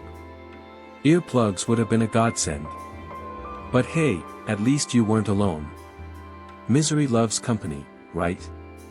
And speaking of company, it wasn't just families who shared beds. Travelers often found themselves sharing rooms, and beds, in inns and taverns. You might find yourself sleeping next to a traveling merchant, a wandering minstrel, or even a notorious highwayman, though hopefully not too notorious. The possibilities were endless, and sometimes, a little unsettling. Did you just feel someone reach for your purse? Now, you might be picturing a free-for-all of random people piling into a single bed. But there was usually some semblance of order. Travelers were often grouped together based on their social status or profession. Wealthier guests might get a slightly larger bed, or at least a bed with slightly fewer people in it. And of course, there were always those who preferred to sleep on the floor. Desperate times call for desperate measures. One rather intriguing custom, particularly in certain parts of Europe, was the practice of bundling. This involved a courting couple sharing a bed, fully clothed, with a board separating them. The idea was to allow them to get to know each other better, while still maintaining their propriety. Think of it as medieval Netflix and chill, but with significantly less chill. You try to imagine yourself in such a situation, awkwardly separated from your prospective partner by a wooden plank. Sounds romantic. Bundling highlights the complex social norms surrounding intimacy and sexuality in those times. On the one hand, there was a strong emphasis on modesty and restraint. On the other hand, there was a certain pragmatism about human needs and desires. And let's be honest, when you're sharing a small space with multiple people, maintaining absolute privacy is a near impossibility. It's important to remember that these communal sleeping arrangements weren't necessarily seen as a hardship. For many people, it was simply a way of life. It was the norm, the expected thing to do. They didn't know any different. It's like complaining about the Wi-Fi being slow back then. They wouldn't even know what you were talking about. Even in grander households, bed sharing wasn't unheard of. Servants often slept in the same room as their employers, providing assistance and security throughout the night. And even wealthy families sometimes shared beds, although usually in smaller groups and with more comfortable mattresses. Think of it as the early version of a family suite at a fancy hotel. And let's not forget the sheer practicality of it all. Imagine having to light a fire in every room of your house every night, just to keep warm. That sounds exhausting, doesn't it? Much easier to huddle together in one room, share a single fire, and let body heat do the rest. Efficiency, my friend, was the name of the game. Now, as we drift closer to sleep, think about how different our modern sleeping habits are. Most of us have our own bedrooms, our own beds, sometimes even our own sides of the bed. We value our privacy and our personal space. And while there's nothing wrong with that, it's worth reflecting on what we might have lost in the process. Has our emphasis on individualism and independence led to a greater sense of isolation and loneliness? Have we sacrificed some of the warmth and connection that came from sharing our lives, and our beds, with others? These are questions worth pondering, as you try to find a comfortable position amidst the jostling bodies around you. Speaking of comfort, remember that little trick your grandma taught you? Tuck a handful of lavender under your pillow. Oh wait, lavender wasn't exactly readily available for the average peasant. Never mind. Just try to focus on the rhythmic breathing of your bedmates. Or maybe not, if someone has a particularly vigorous snore. Ultimately, bed sharing in the past was a complex and multifaceted phenomenon, shaped by a variety of factors, including economics, climate, social norms, and cultural beliefs. It wasn't always ideal, but it was often necessary. And it provides a fascinating glimpse into a world where community and interdependence were valued, and where privacy was a luxury few could afford. You know, you kind of miss your memory foam mattress now, don't you? And hey, maybe after a night in a communal bed, you'll appreciate your own space just a little bit more. Or maybe you'll decide to host your own medieval-themed sleepover. Just be sure to provide plenty of blankets, and maybe a few earplugs. Now, close your eyes, and let the sounds of the past lull you to sleep. Just try not to kick anyone in the process. And if someone steals your blanket, well, that's just part of the experience. Sweet dreams, or at least, tolerably restful dreams. And remember, in the morning, you can always look forward to having your own space again. Unless, of course, we decide to time travel to a different era tomorrow. Then all bets are off. Alright, settle in, friend. Let's talk sleep. Or, more specifically, the weird, wonderful, and sometimes downright baffling things people believe about sleep. Because trust me, it's not just about counting sheep and hoping for the best. We humans are a superstitious bunch, and bedtime is prime time for those beliefs to come crawling out of the woodwork. You trudge upstairs, the weight of the day clinging to your shoulders like a particularly clingy housemate. You change into your comfiest pajamas, maybe they're old, maybe they're embarrassingly themed, no judgment here, and you finally collapse into bed. But before you drift off, have you ever considered the sheer weight of ritual that different cultures, and maybe even you, attach to this nightly surrender? We're not just closing our eyes, we're stepping into a whole other realm. Think about it. How many times have you heard someone say, "Sleep tight, don't let the bed bugs bite"? It's so ingrained, so commonplace, that you probably don't even register the inherent, frankly terrifying, implication. Bed bugs. Biting. While you're vulnerable and unconscious. Sweet dreams. But actually, that phrase dates back centuries, when beds were often made of straw and bed bugs were, sadly, a very real concern. So, you're not just being polite, you're invoking a very specific, historical horror, every single night. Fun, right? Now, maybe you're not worried about bed bugs, but what about the position you sleep in? Some cultures believe that sleeping on your left side is bad for your heart. Others swear that facing east brings good fortune. In ancient Rome, a man named Artemidorus wrote Onira Critica, a massive guide to dream interpretation. In it, he laid down the law: lying on your stomach was absolutely the worst position. Supposedly, it brought bad luck and disrupted digestion. Sounds like someone was having some indigestion issues. You, on the other hand, are free to sprawl however you like, unless, your significant other has other ideas. Historians still argue whether Artemidorus' work reflected common Roman beliefs or was simply his own eccentric take, but the point is, even millennia ago, people were obsessing over how their bodies were arranged during sleep. And speaking of beliefs, let's not forget the power of prayer. For many, a quick word with a higher power is an essential part of the bedtime routine. It's a moment of reflection, of gratitude, maybe a plea for a decent night's rest, because let's be honest, sometimes you need all the help you can get. But did you know that bedtime prayers have been around for centuries, evolving alongside different religions and cultures?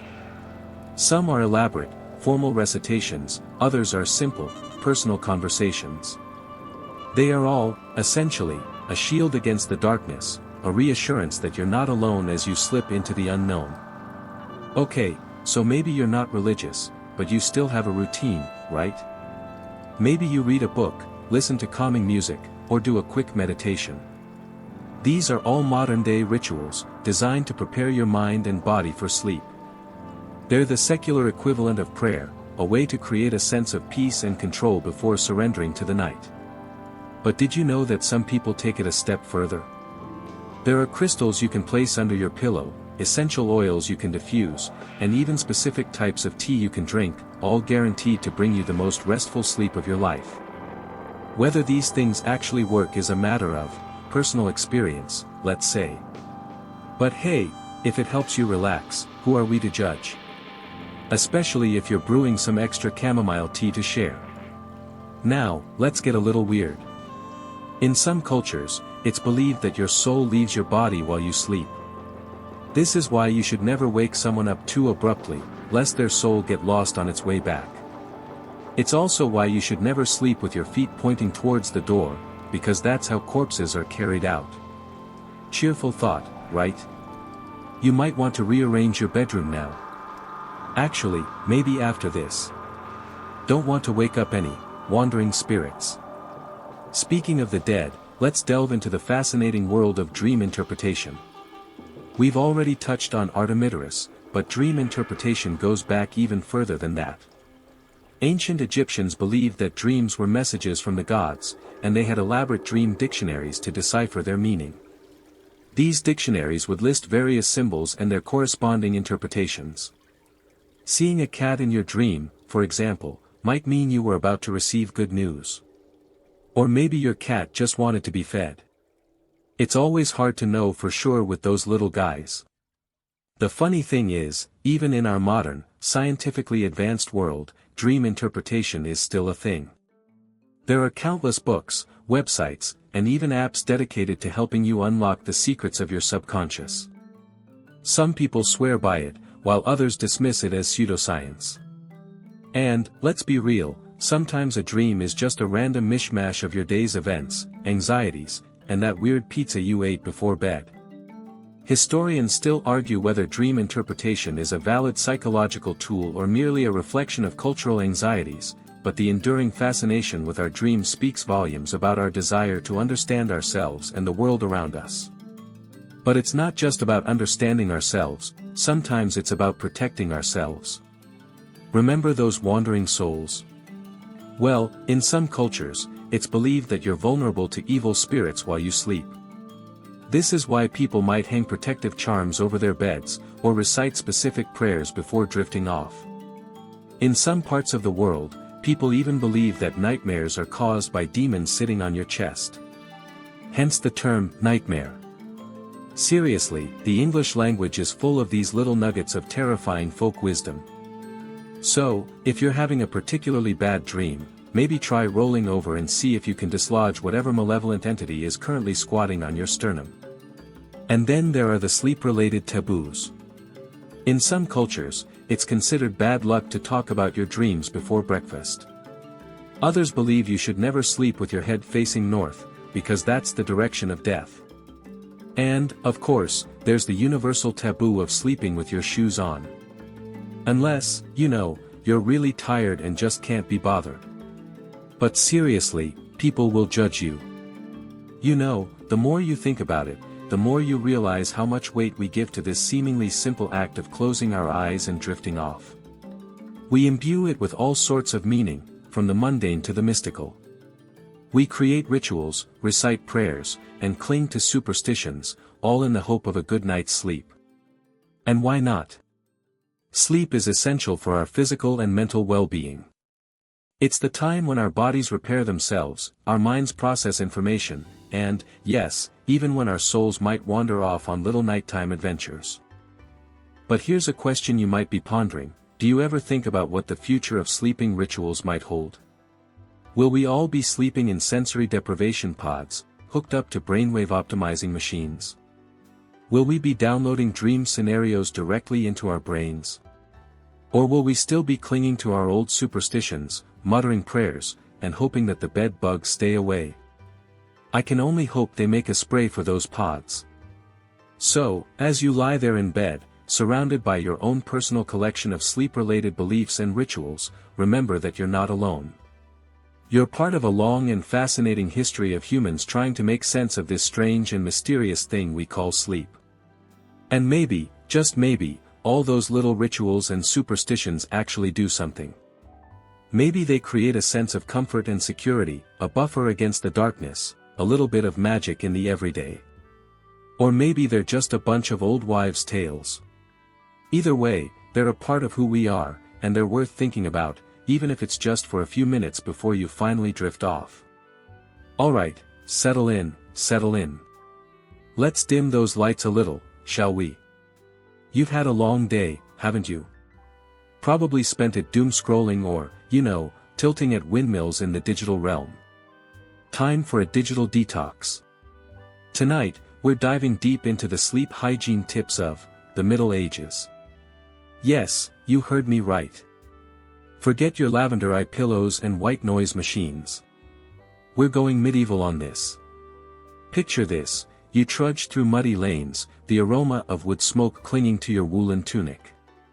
The sun, a hazy disk behind a perpetual layer of damp, is beginning to dip below the horizon. Sounds idyllic, right? Except for the distinct lack of central heating and, let's be honest, indoor plumbing. But hey, at least you're tired, and you're presumably ready for some shut-eye. And back then, just as now, getting a good night's sleep was kind of crucial. So, what does the learned medieval physician prescribe? Well, first things first, digestion. Medieval medical theory, heavily influenced by Galen and Hippocrates, believed that a good night's sleep was utterly dependent on a balanced humors. Now, don't run away screaming. It sounds like something out of a fantasy novel, but essentially, they believed the body was governed by 4 fluids: blood, phlegm, yellow bile, and black bile. And, well, good health depended on keeping those fluids in harmony. Too much food, especially rich and spicy fare, could lead to a buildup of undesirable vapors, which then rose to the head and disturbed your slumber. Think of it as medieval heartburn gone wild. So, the advice was to eat a light supper. Something bland and easily digestible. Boiled vegetables, perhaps. A bit of thin broth. Maybe a small hunk of stale bread if you were feeling particularly extravagant. And definitely no late-night trips to ye old kebab shop. Although, admittedly, that wasn't an option. Historians still argue whether the pervasive dampness of medieval Europe was a side effect of poor diet, or whether it was the dampness that forced them to eat blandly in the first place. Next, consider your chamber. You might think that sleeping in a drafty, stone-walled castle wouldn't be conducive to a restful night. And you'd probably be right. But, the medieval physician had some tips. First, ensure your room is neither too hot nor too cold. Goldilocks would have felt right at home. Too much heat, they believed, could lead to an excess of blood, causing restlessness and nightmares. Too much cold, on the other hand, could constrict the humors and lead to all sorts of unpleasantness. Ideally, you wanted a moderate temperature. Good luck with that in a building with no insulation. The bed itself was also important. A feather mattress was considered luxurious, but even a simple straw-filled pallet would do. However, your bedding should be clean. Lice, fleas, and other assorted creepy crawlies were a common problem, and a surefire way to disrupt your sleep. Frequent changing of the sheets, if you could afford it, was highly recommended. Though, I can just imagine the medieval equivalent of doing laundry, scrubbing away at stained linen in a wooden tub, while fighting off swarms of flies. I'd probably just live with the lice. What about before bed? Forget herbal teas and calming playlists. The medieval cure for insomnia involved smelling things. Yes, you heard right. Certain scents were believed to have a calming effect on the humors. Roses, violets, and lavender were all considered beneficial. You could place a small sachet of dried herbs near your pillow, or even sprinkle rosewater on your sheets. And if you happen to be suffering from an excess of phlegm, and let's face it, who wasn't in the Middle Ages? Then the smell of warming spices like cinnamon or cloves might help to clear your head. So, basically, you were aiming to have a room that smelled like your grandmother's linen closet crossed with a spice merchant's stall.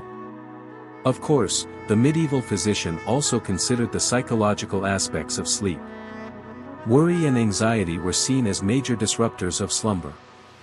So, the advice was to avoid dwelling on your problems before bed. Easy to say, of course, when you weren't facing the constant threat of famine, plague, or a particularly nasty neighbor. But, they did have some practical suggestions. Prayer was considered a powerful tool for calming the mind. As was conversation. Talking to a trusted friend or family member about your concerns could help to alleviate your worries. Think of it as medieval therapy, minus the hourly rate. Although, in the Middle Ages, you probably had to pay your therapist with a chicken or something. And speaking of the psychological aspects, you might be interested to know that dreams were taken very seriously. They weren't just random brain firings. No, no. They were considered messages from God, warnings from the devil, or even glimpses into the future. Dream interpretation was a thriving industry. Entire books were devoted to deciphering the meaning of your nocturnal visions. Dreaming of snakes, for example, might indicate betrayal or deceit. Dreaming of birds could signify good news or freedom. And if you dreamt of, say, a giant rabbit chasing you through a field of turnips, well, that probably just meant you'd eaten too much rabbit stew before bed. It's funny to think they were concerned about that, whereas now you could dream that you yourself are the rabbit. Now, here's a quirky little fact: some medieval physicians even believed that the position in which you slept could affect your health. Sleeping on your right side was considered beneficial for digestion, while sleeping on your left side was thought to be bad for the heart. And sleeping on your back? Well, that was considered the worst of all. It was believed to attract evil spirits or even cause suffocation. And I bet you never knew that your sleeping position was a personal attack. Let's turn our attention to the soundscape for a moment. We're not talking ambient rainforest noises here. We're talking about the cacophony of medieval life, the bleating of sheep, the crowing of roosters, the clang of the blacksmith's hammer, the drunken singing of your neighbors. Silence was a rare commodity. So, how did they cope? Well, they didn't really.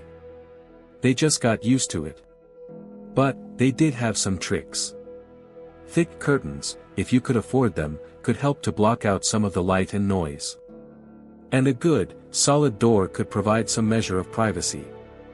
Although, let's be honest, the chances of achieving anything close to modern soundproofing in a medieval dwelling were pretty slim. So, you've eaten your bland supper, scented your chamber with roses, said your prayers, and positioned yourself carefully on your straw-filled pallet. What else can you do to ensure a good night's sleep? Well, the medieval physician might suggest a bit of gentle exercise. A short walk before bed could help to relax your muscles and calm your mind. But avoid strenuous activity, as that could have the opposite effect. And be sure to watch out for highwaymen. What about medication? Did they have sleeping pills? Well, not exactly. But they did have herbal remedies. Valerian root, chamomile, and poppy seeds were all used to promote sleep. These could be taken in the form of teas, tinctures, or even incorporated into food. However, it's important to remember that medieval medicine was often a hit-or-miss affair. The potency of herbal remedies could vary widely, and the side effects were sometimes unpredictable. Let's just say that a night of restful slumber might be accompanied by a rather unpleasant morning. And finally, let's not forget the importance of routine. Going to bed and waking up at roughly the same time each day can help to regulate your body's natural sleep-wake cycle. Now, this might seem like a fairly modern concept, but the medievals understood the importance of regularity. Their lives were governed by the rhythms of the agricultural year, and they were well aware of the connection between sleep and productivity. Although, I bet you they only stuck to their schedule Monday through Friday. After all, a peasant's got to have a weekend. There you have it. The medieval guide to sleep hygiene. It may not be as sophisticated as the latest sleep technology, but it's surprisingly sensible. And it's a fascinating glimpse into the lives and beliefs of our ancestors. Sweet dreams, or, at least, as sweet as they can be in a world without memory foam mattresses and noise-canceling headphones. Now, if you'll excuse me, I think I'll go sprinkle some rosewater on my sheets. Maybe that'll help me dream of, well, anything other than giant rabbits. Alright, settle in, settle in. Let's talk sleep. Not your sleep, though I suspect some of you watching are probably already nodding off. No, we're diving deep into the slumber of the Middle Ages. Specifically, how your social standing, whether you were swanning around a castle or scrabbling in a peasant's hovel, dramatically impacted your nightly rendezvous with Morpheus. So, imagine this: you're a peasant. Probably grubby. Definitely tired. You've spent the entire day toiling in the fields, wrestling with recalcitrant turnips and dodging the occasional rogue chicken.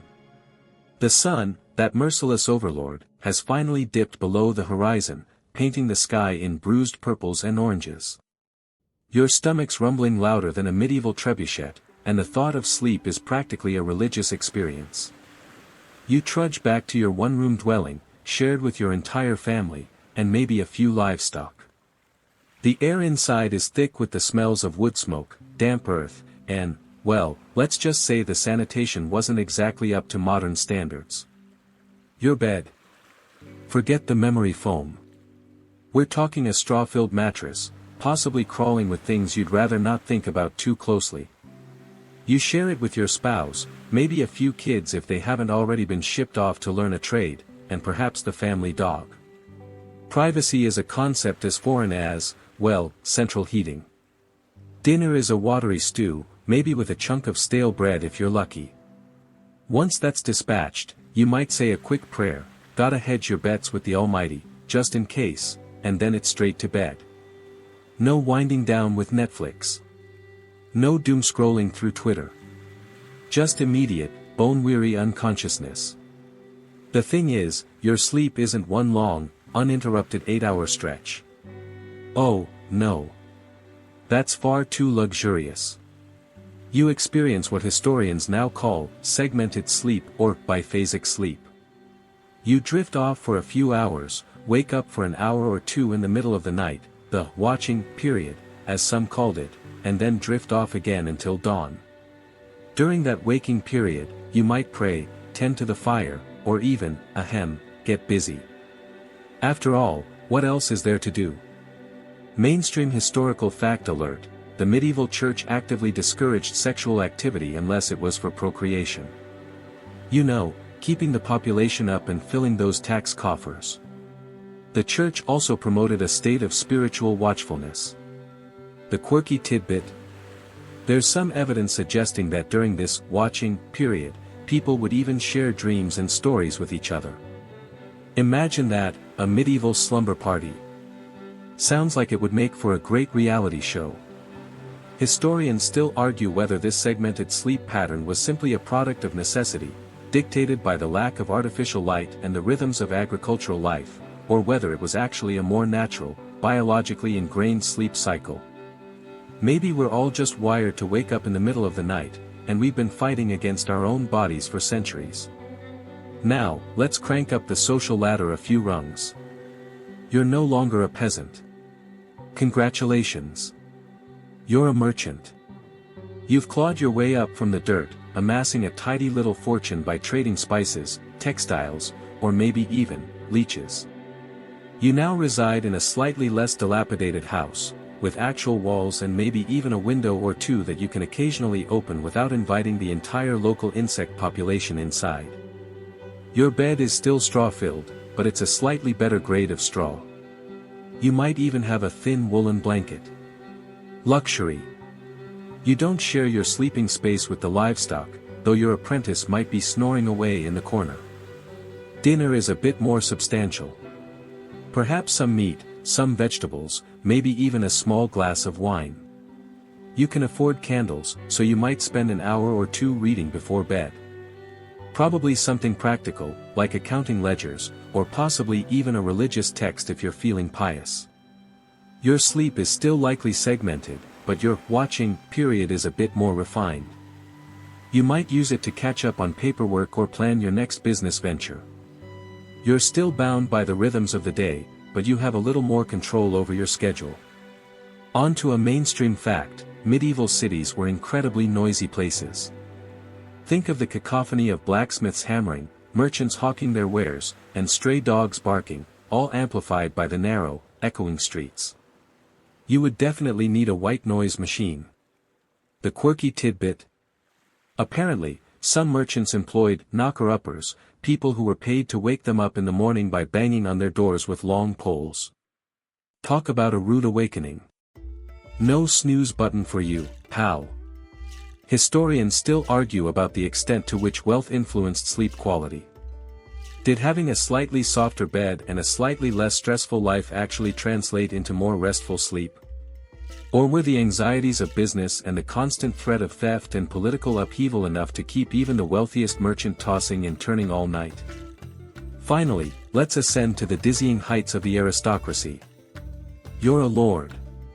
Or a lady. You've got it made. You live in a castle, surrounded by servants, knights, and a whole lot of stone. You probably don't know how to boil water. Congratulations. Your bed is enormous. Feather-filled, draped with tapestries, and practically a small room in itself.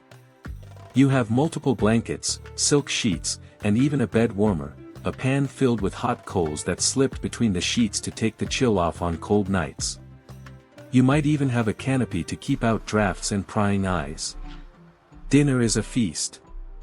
Multiple courses of roasted meats, fish, vegetables, and fruits. You drink wine, mead, and maybe even a little imported ale. You're entertained by musicians, jesters, and possibly even a troupe of traveling players. Before bed, you might engage in some light reading, play a game of chess, or even dance. You have servants to help you undress, wash, and prepare for bed. You retire to your chambers feeling full, relaxed, and utterly pampered. The mainstream historical fact. Aristocrats often slept with weapons beside their beds. You know, just in case. Gotta protect those luxurious silks. The quirky tidbit. Some nobles employed grooms of the stool, servants whose primary duty was to assist them with their toilet needs. Talk about a crappy job. Sorry, I couldn't resist. And that scholarly debate? Historians still argue about the psychological impact of power on sleep.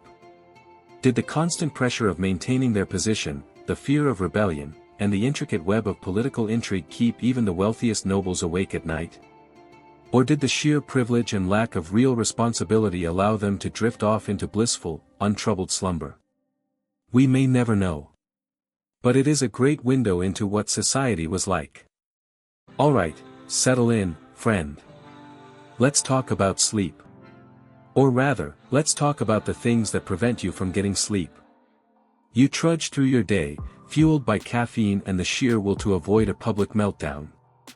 You tell yourself you'll catch up on sleep later, maybe this weekend, only to find yourself doom-scrolling until 3 a.m., convinced that the world is ending, or at least that your neighbor's cat is plotting against you. I get it. We all get it. It's a modern plague, this chronic sleep deprivation, and a lot of it, let's be honest, is our own dang fault. Think about it. Your great-great-grandparents. They probably didn't have this problem. Sure, they had other, arguably worse problems, like, cholera and the constant threat of being trampled by a runaway horse. But sleep? Relatively straightforward. The sun went down, they lit a candle, maybe, and promptly passed out. Historians still argue whether the invention of the light bulb was the single greatest boon or curse to the human race, but let's face it, Edison indirectly opened the door to the era of infinite scroll. Back then, before electricity, people's sleep was very much dictated by the cycles of the sun and moon. They didn't have the option to binge-watch 5 seasons of a show or argue with strangers online about the proper way to season an avocado. There's even evidence suggesting that people in pre-industrial societies commonly experienced a period of wakefulness in the middle of the night, sometimes for an hour or two, before drifting back to sleep. They called it the first sleep and second sleep. Imagine that. Just chilling, quietly awake, in the middle of the night. No Twitter, no emails, just existing. Sounds almost peaceful. I wonder if they invented the precursor to ASMR back then. Maybe someone whispering ghost stories in a candlelit room? Although, to be fair, actual ghosts were probably a bigger concern then. Speaking of stories, did you know that for centuries, storytelling was a major form of evening entertainment, sometimes going on for hours? People would gather together and listen to tales, often by candlelight, and the rhythmic cadence of the storyteller's voice may have lulled them to sleep. It's a far cry from the jarring blue light of your phone screen, isn't it? Now, let's fast forward a few centuries, shall we? You get home from work, exhausted. You plop down on the couch, fire up the TV, and suddenly it's like you're transported to another dimension where time has no meaning and every commercial break is an existential crisis. The blue light washes over you, suppressing melatonin production, your body's natural sleep hormone. It's like you're telling your brain, hey, it's noon. Let's go for a run. Except you're not going for a run. You're just sitting there, slowly turning into a couch potato. You reach for your phone, because, of course you do. Social media beckons, promising fleeting moments of validation and manufactured drama. You scroll through endless streams of perfectly curated lives, comparing yourself to strangers who are probably just as insecure as you are. Each notification is a little dopamine hit, keeping you hooked, keeping you awake. It's a vicious cycle. The more you scroll, the more anxious you become, the harder it is to fall asleep. It's like your brain is a toddler who's been given a triple espresso and told to build a Lego castle while simultaneously solving a Rubik's Cube. Good luck with that. This isn't even touching on the stress. We live in a hyper-connected world, constantly bombarded with information. News cycles are 24/7, social media is a never-ending echo chamber, and your boss expects you to be available at all hours. You're essentially living in a state of perpetual anxiety, which, unsurprisingly, makes it really, really hard to relax and drift off to dreamland. And don't even get me started on online shopping. You lie in bed, browsing through countless items you don't need, but somehow convince yourself that you absolutely must have that avocado slicer with the built-in pit remover. It's 2 a.m. Why are you buying an avocado slicer? Do you even like avocados? Historians still debate the economic impact of late-night online shopping. Is it a symptom of modern alienation, or just good old-fashioned consumerism gone wild? Probably both, honestly. You might think, okay, fine. I'll just take a sleep aid. And that's a choice. A choice that often leads to grogginess, dependence, and the occasional bizarre dream where you're being chased by a giant rubber duck. Listen, I'm not judging. Desperate times, desperate measures. But maybe, just maybe, there's a better way. Consider, for a moment, the humble houseplant. Studies have shown that having plants in your bedroom can improve air quality and reduce stress levels. They're like little green breathing buddies, silently judging your sleep hygiene. Plus, they add a touch of nature to your otherwise sterile, tech-filled environment. There's even a fringe theory that certain plants emit subtle calming frequencies that promote relaxation. Or maybe it's just the fact that they're nice to look at. Regardless, it's worth a shot, right? And think about sound. We're so used to constant noise, even when we're trying to sleep. Traffic, sirens, the neighbor's dog howling at the moon, it's a symphony of urban chaos. Back in the day, people didn't have to deal with that. Their nights were filled with the sounds of crickets, owls, and the occasional rustling of leaves. If you crave that kind of quiet, you might try playing nature sounds to help you drift off. Just avoid the thunderstorm ones, unless you're into that sort of thing. Nothing like simulated lightning to keep you wide awake, right? Now, I'm going to tell you a quirky little fact. In some cultures, people believe that counting sheep is actually counterproductive to sleep. The theory is that it engages the mind too much, preventing you from relaxing. Instead, they recommend visualizing a peaceful scene, like a beach or a forest. Personally, I prefer to imagine myself as a majestic sloth, slowly climbing a tree in the rainforest. It's surprisingly effective. Try it sometime. Let's talk about bedtime routines. You know, those things you should be doing but probably aren't. A warm bath, a cup of herbal tea, reading a physical book, gasp, stretching, these are all simple, effective ways to wind down before bed. The key is consistency. Train your body to associate these activities with sleep, and it will eventually start to cooperate. It's like Pavlov's dog, but instead of drooling at the sound of a bell, you're yawning at the sight of a chamomile tea bag. Historians still argue whether the invention of the snooze button was a blessing or a curse. On the one hand, it provides those precious few extra minutes of semi-consciousness. On the other hand, it disrupts your sleep cycle, leaving you feeling even groggier than before. Personally, I'm a fan of the "rip the band-aid off" approach. Just get up and get it over with. Unless, of course, it's a particularly cozy morning. Then, all bets are off. Oh, and while we're at it, please stop checking your email right before bed. I know, it's tempting. You want to make sure you haven't missed anything important. But trust me, the world will not end if you wait until morning to respond to that email about the quarterly report. In fact, you'll probably be more productive if you get a good night's sleep. And your blood pressure will thank you. So, where does all this leave you? Probably still wide awake, contemplating the existential dread of modern life. But hopefully, you've picked up a few useful tips along the way. Remember, sleep is not a luxury, it's a necessity. It's the foundation upon which your entire well-being is built. So, treat it with respect. Turn off your phone, dim the lights, and give your brain a break. You deserve it. Now, if you'll excuse me, I'm going to go take my own advice. Good night. Or, good try at night. Okay, settle in, friend. You've had a long day. Maybe you're already nestled under the covers, a soft glow emanating from your phone. Dim the brightness, seriously. Or perhaps you're at your desk, a lukewarm coffee growing colder by the minute. Either way, prepare for a journey into the land of nod, or, more accurately, the land of not nodding. We're diving deep into sleep disorders, then and now. You trudge back through time, back to a world without sleep clinics, without polysomnography, without even the comforting knowledge that a bad night's rest is just that, a bad night. Imagine yourself in ancient Mesopotamia. You feel inexplicably exhausted, irritable, maybe even seeing things that aren't quite there.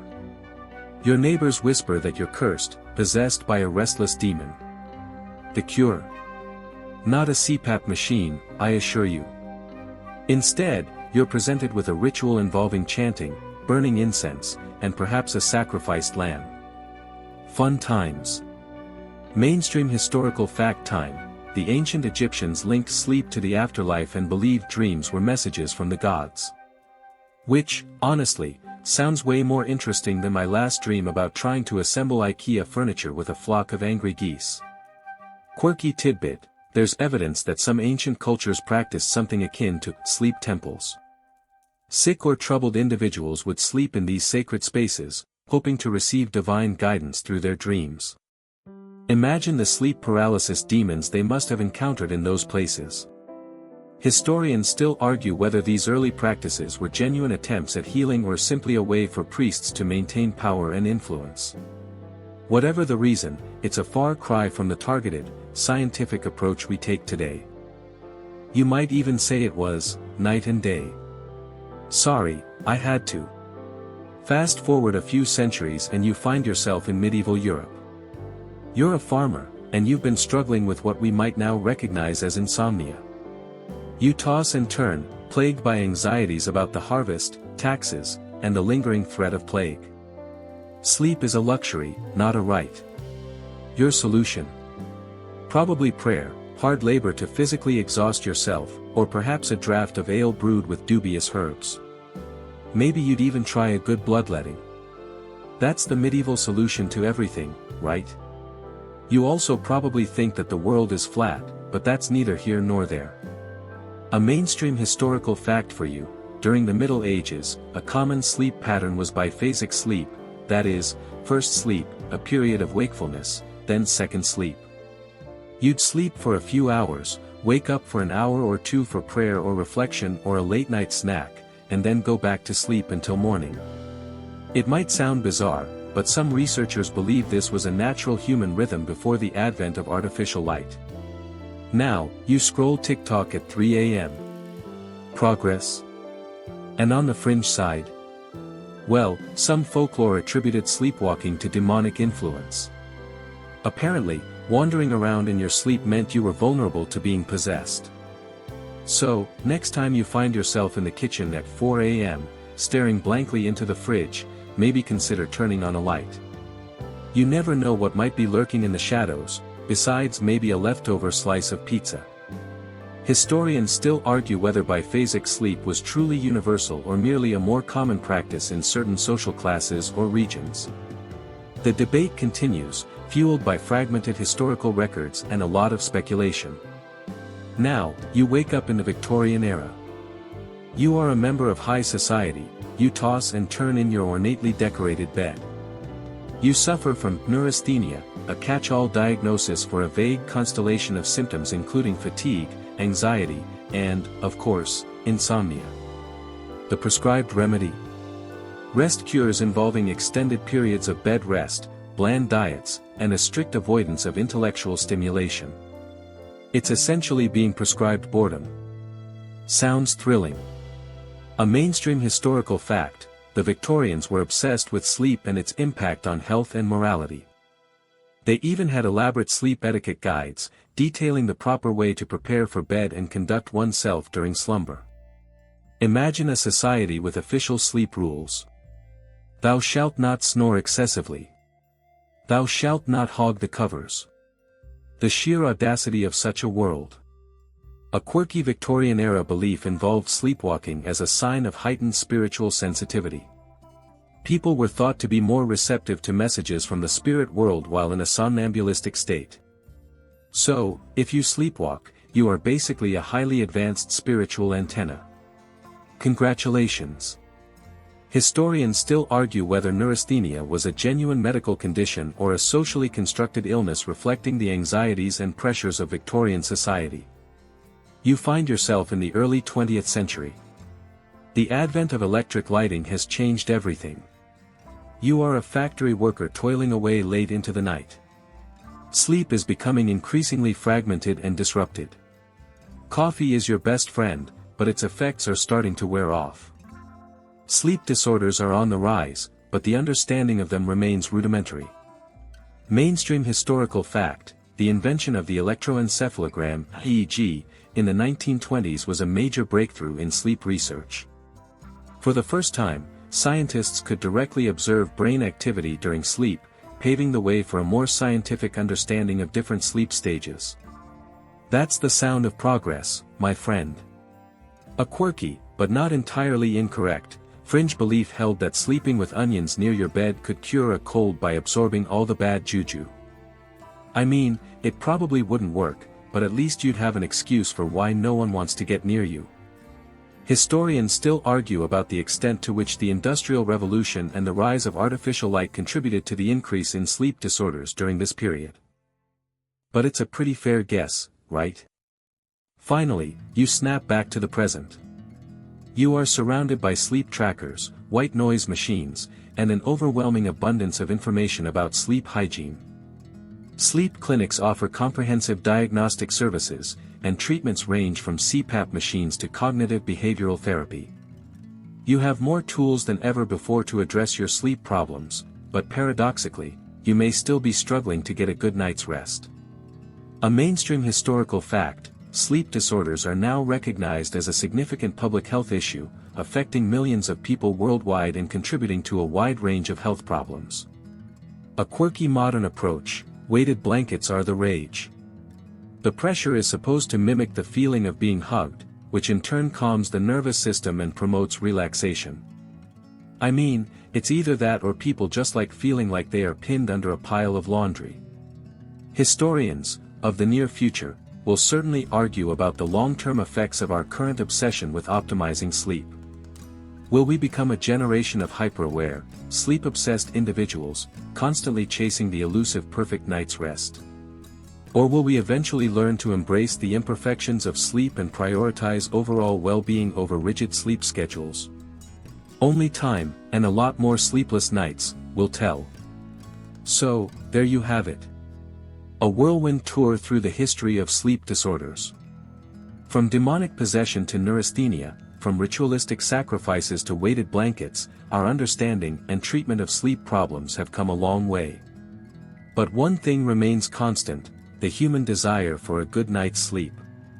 And maybe, Just maybe, understanding the past can help us find a little more peace in the present. Alright, settle in, friend. Let's talk sleep. Or rather, let's not talk too much and instead gently drift into a contemplation of slumber, inspired by, of all things, the Middle Ages. Yeah, you heard right. Those folks in their tunics and questionable hygiene might actually have a thing or two to teach you about catching some Z's.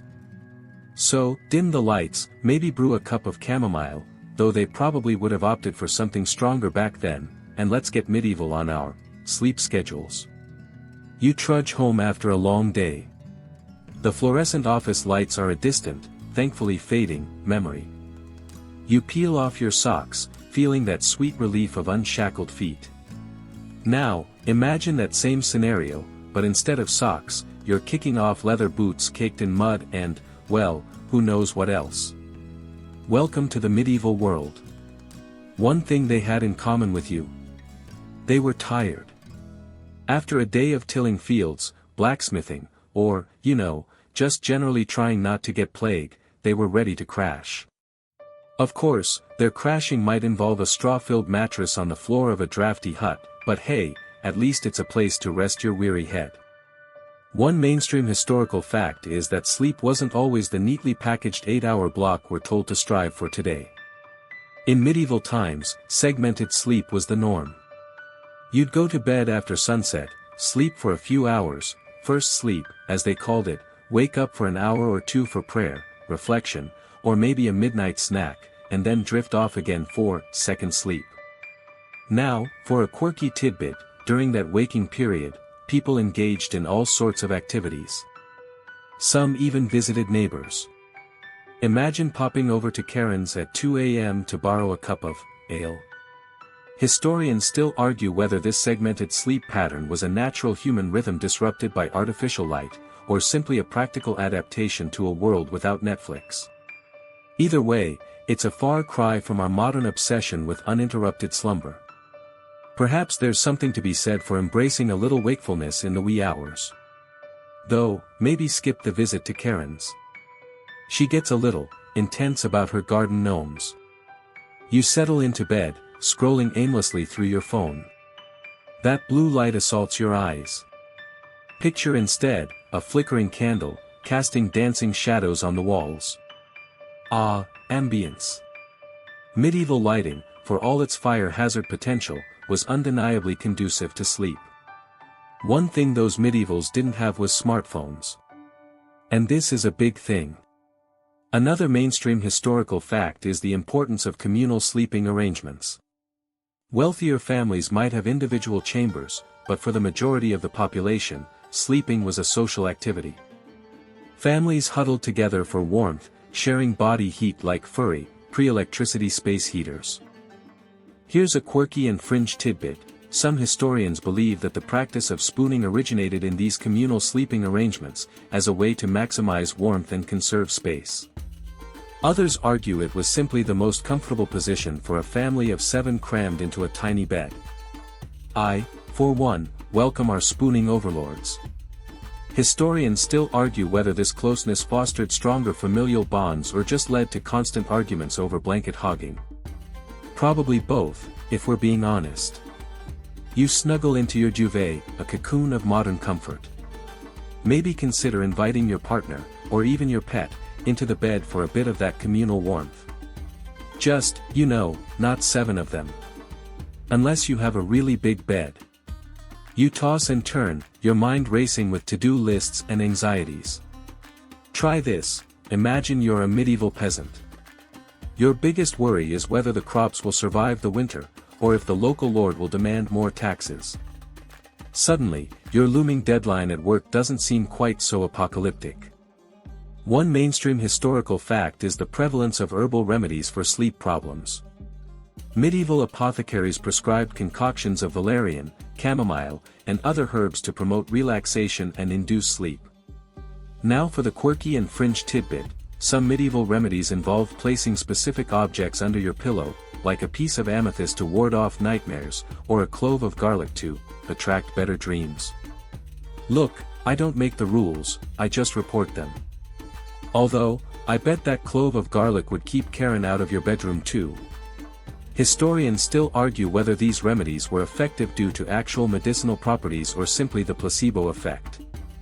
Regardless, the act of preparing and consuming them likely provided a ritualistic sense of calm and control.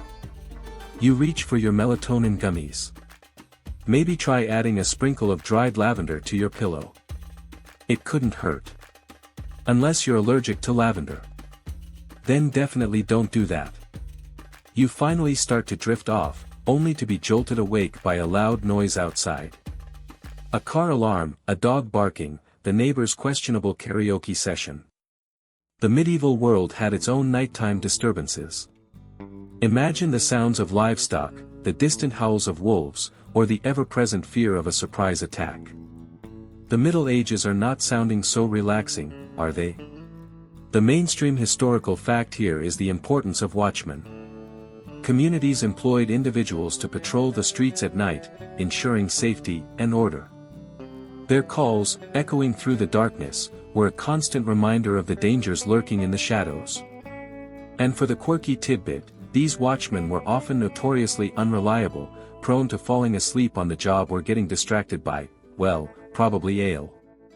All's well, they'd shout, just as a band of marauders was sneaking into town.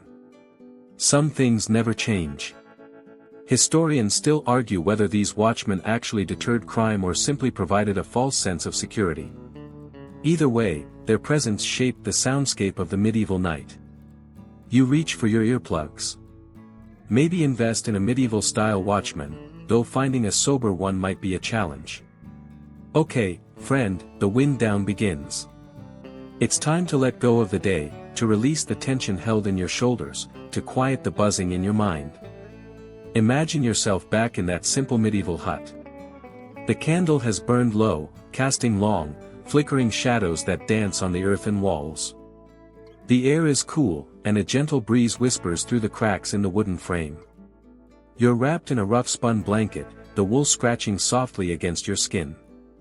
It's not the silkiest or most luxurious material, but it's warm and comforting. You can hear the gentle snores of your family nearby, a low, rhythmic chorus that lulls you further into relaxation. The scent of wood smoke lingers in the air, mingling with the earthy aroma of the straw mattress beneath you. Outside, the world is hushed and still.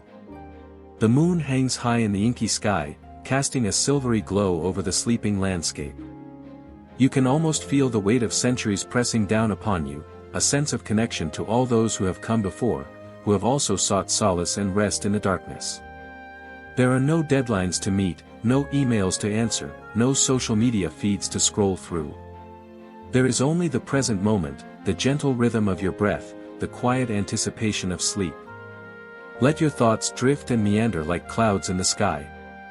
Don't try to hold on to them, don't try to analyze them, just let them float by. Feel your body sinking deeper into the mattress, surrendering to the pull of gravity. Release any tension you may be holding in your jaw, your forehead, your shoulders. Let your muscles soften and relax, like melting butter. The darkness envelopes you, a warm, protective embrace. You are safe, you are secure, you are at peace. The rhythm of your breath deepens and slows. Inhale, exhale. Inhale, exhale. With each breath, you sink further into a state of blissful tranquility. The images of the day begin to fade, replaced by a sense of calm and serenity.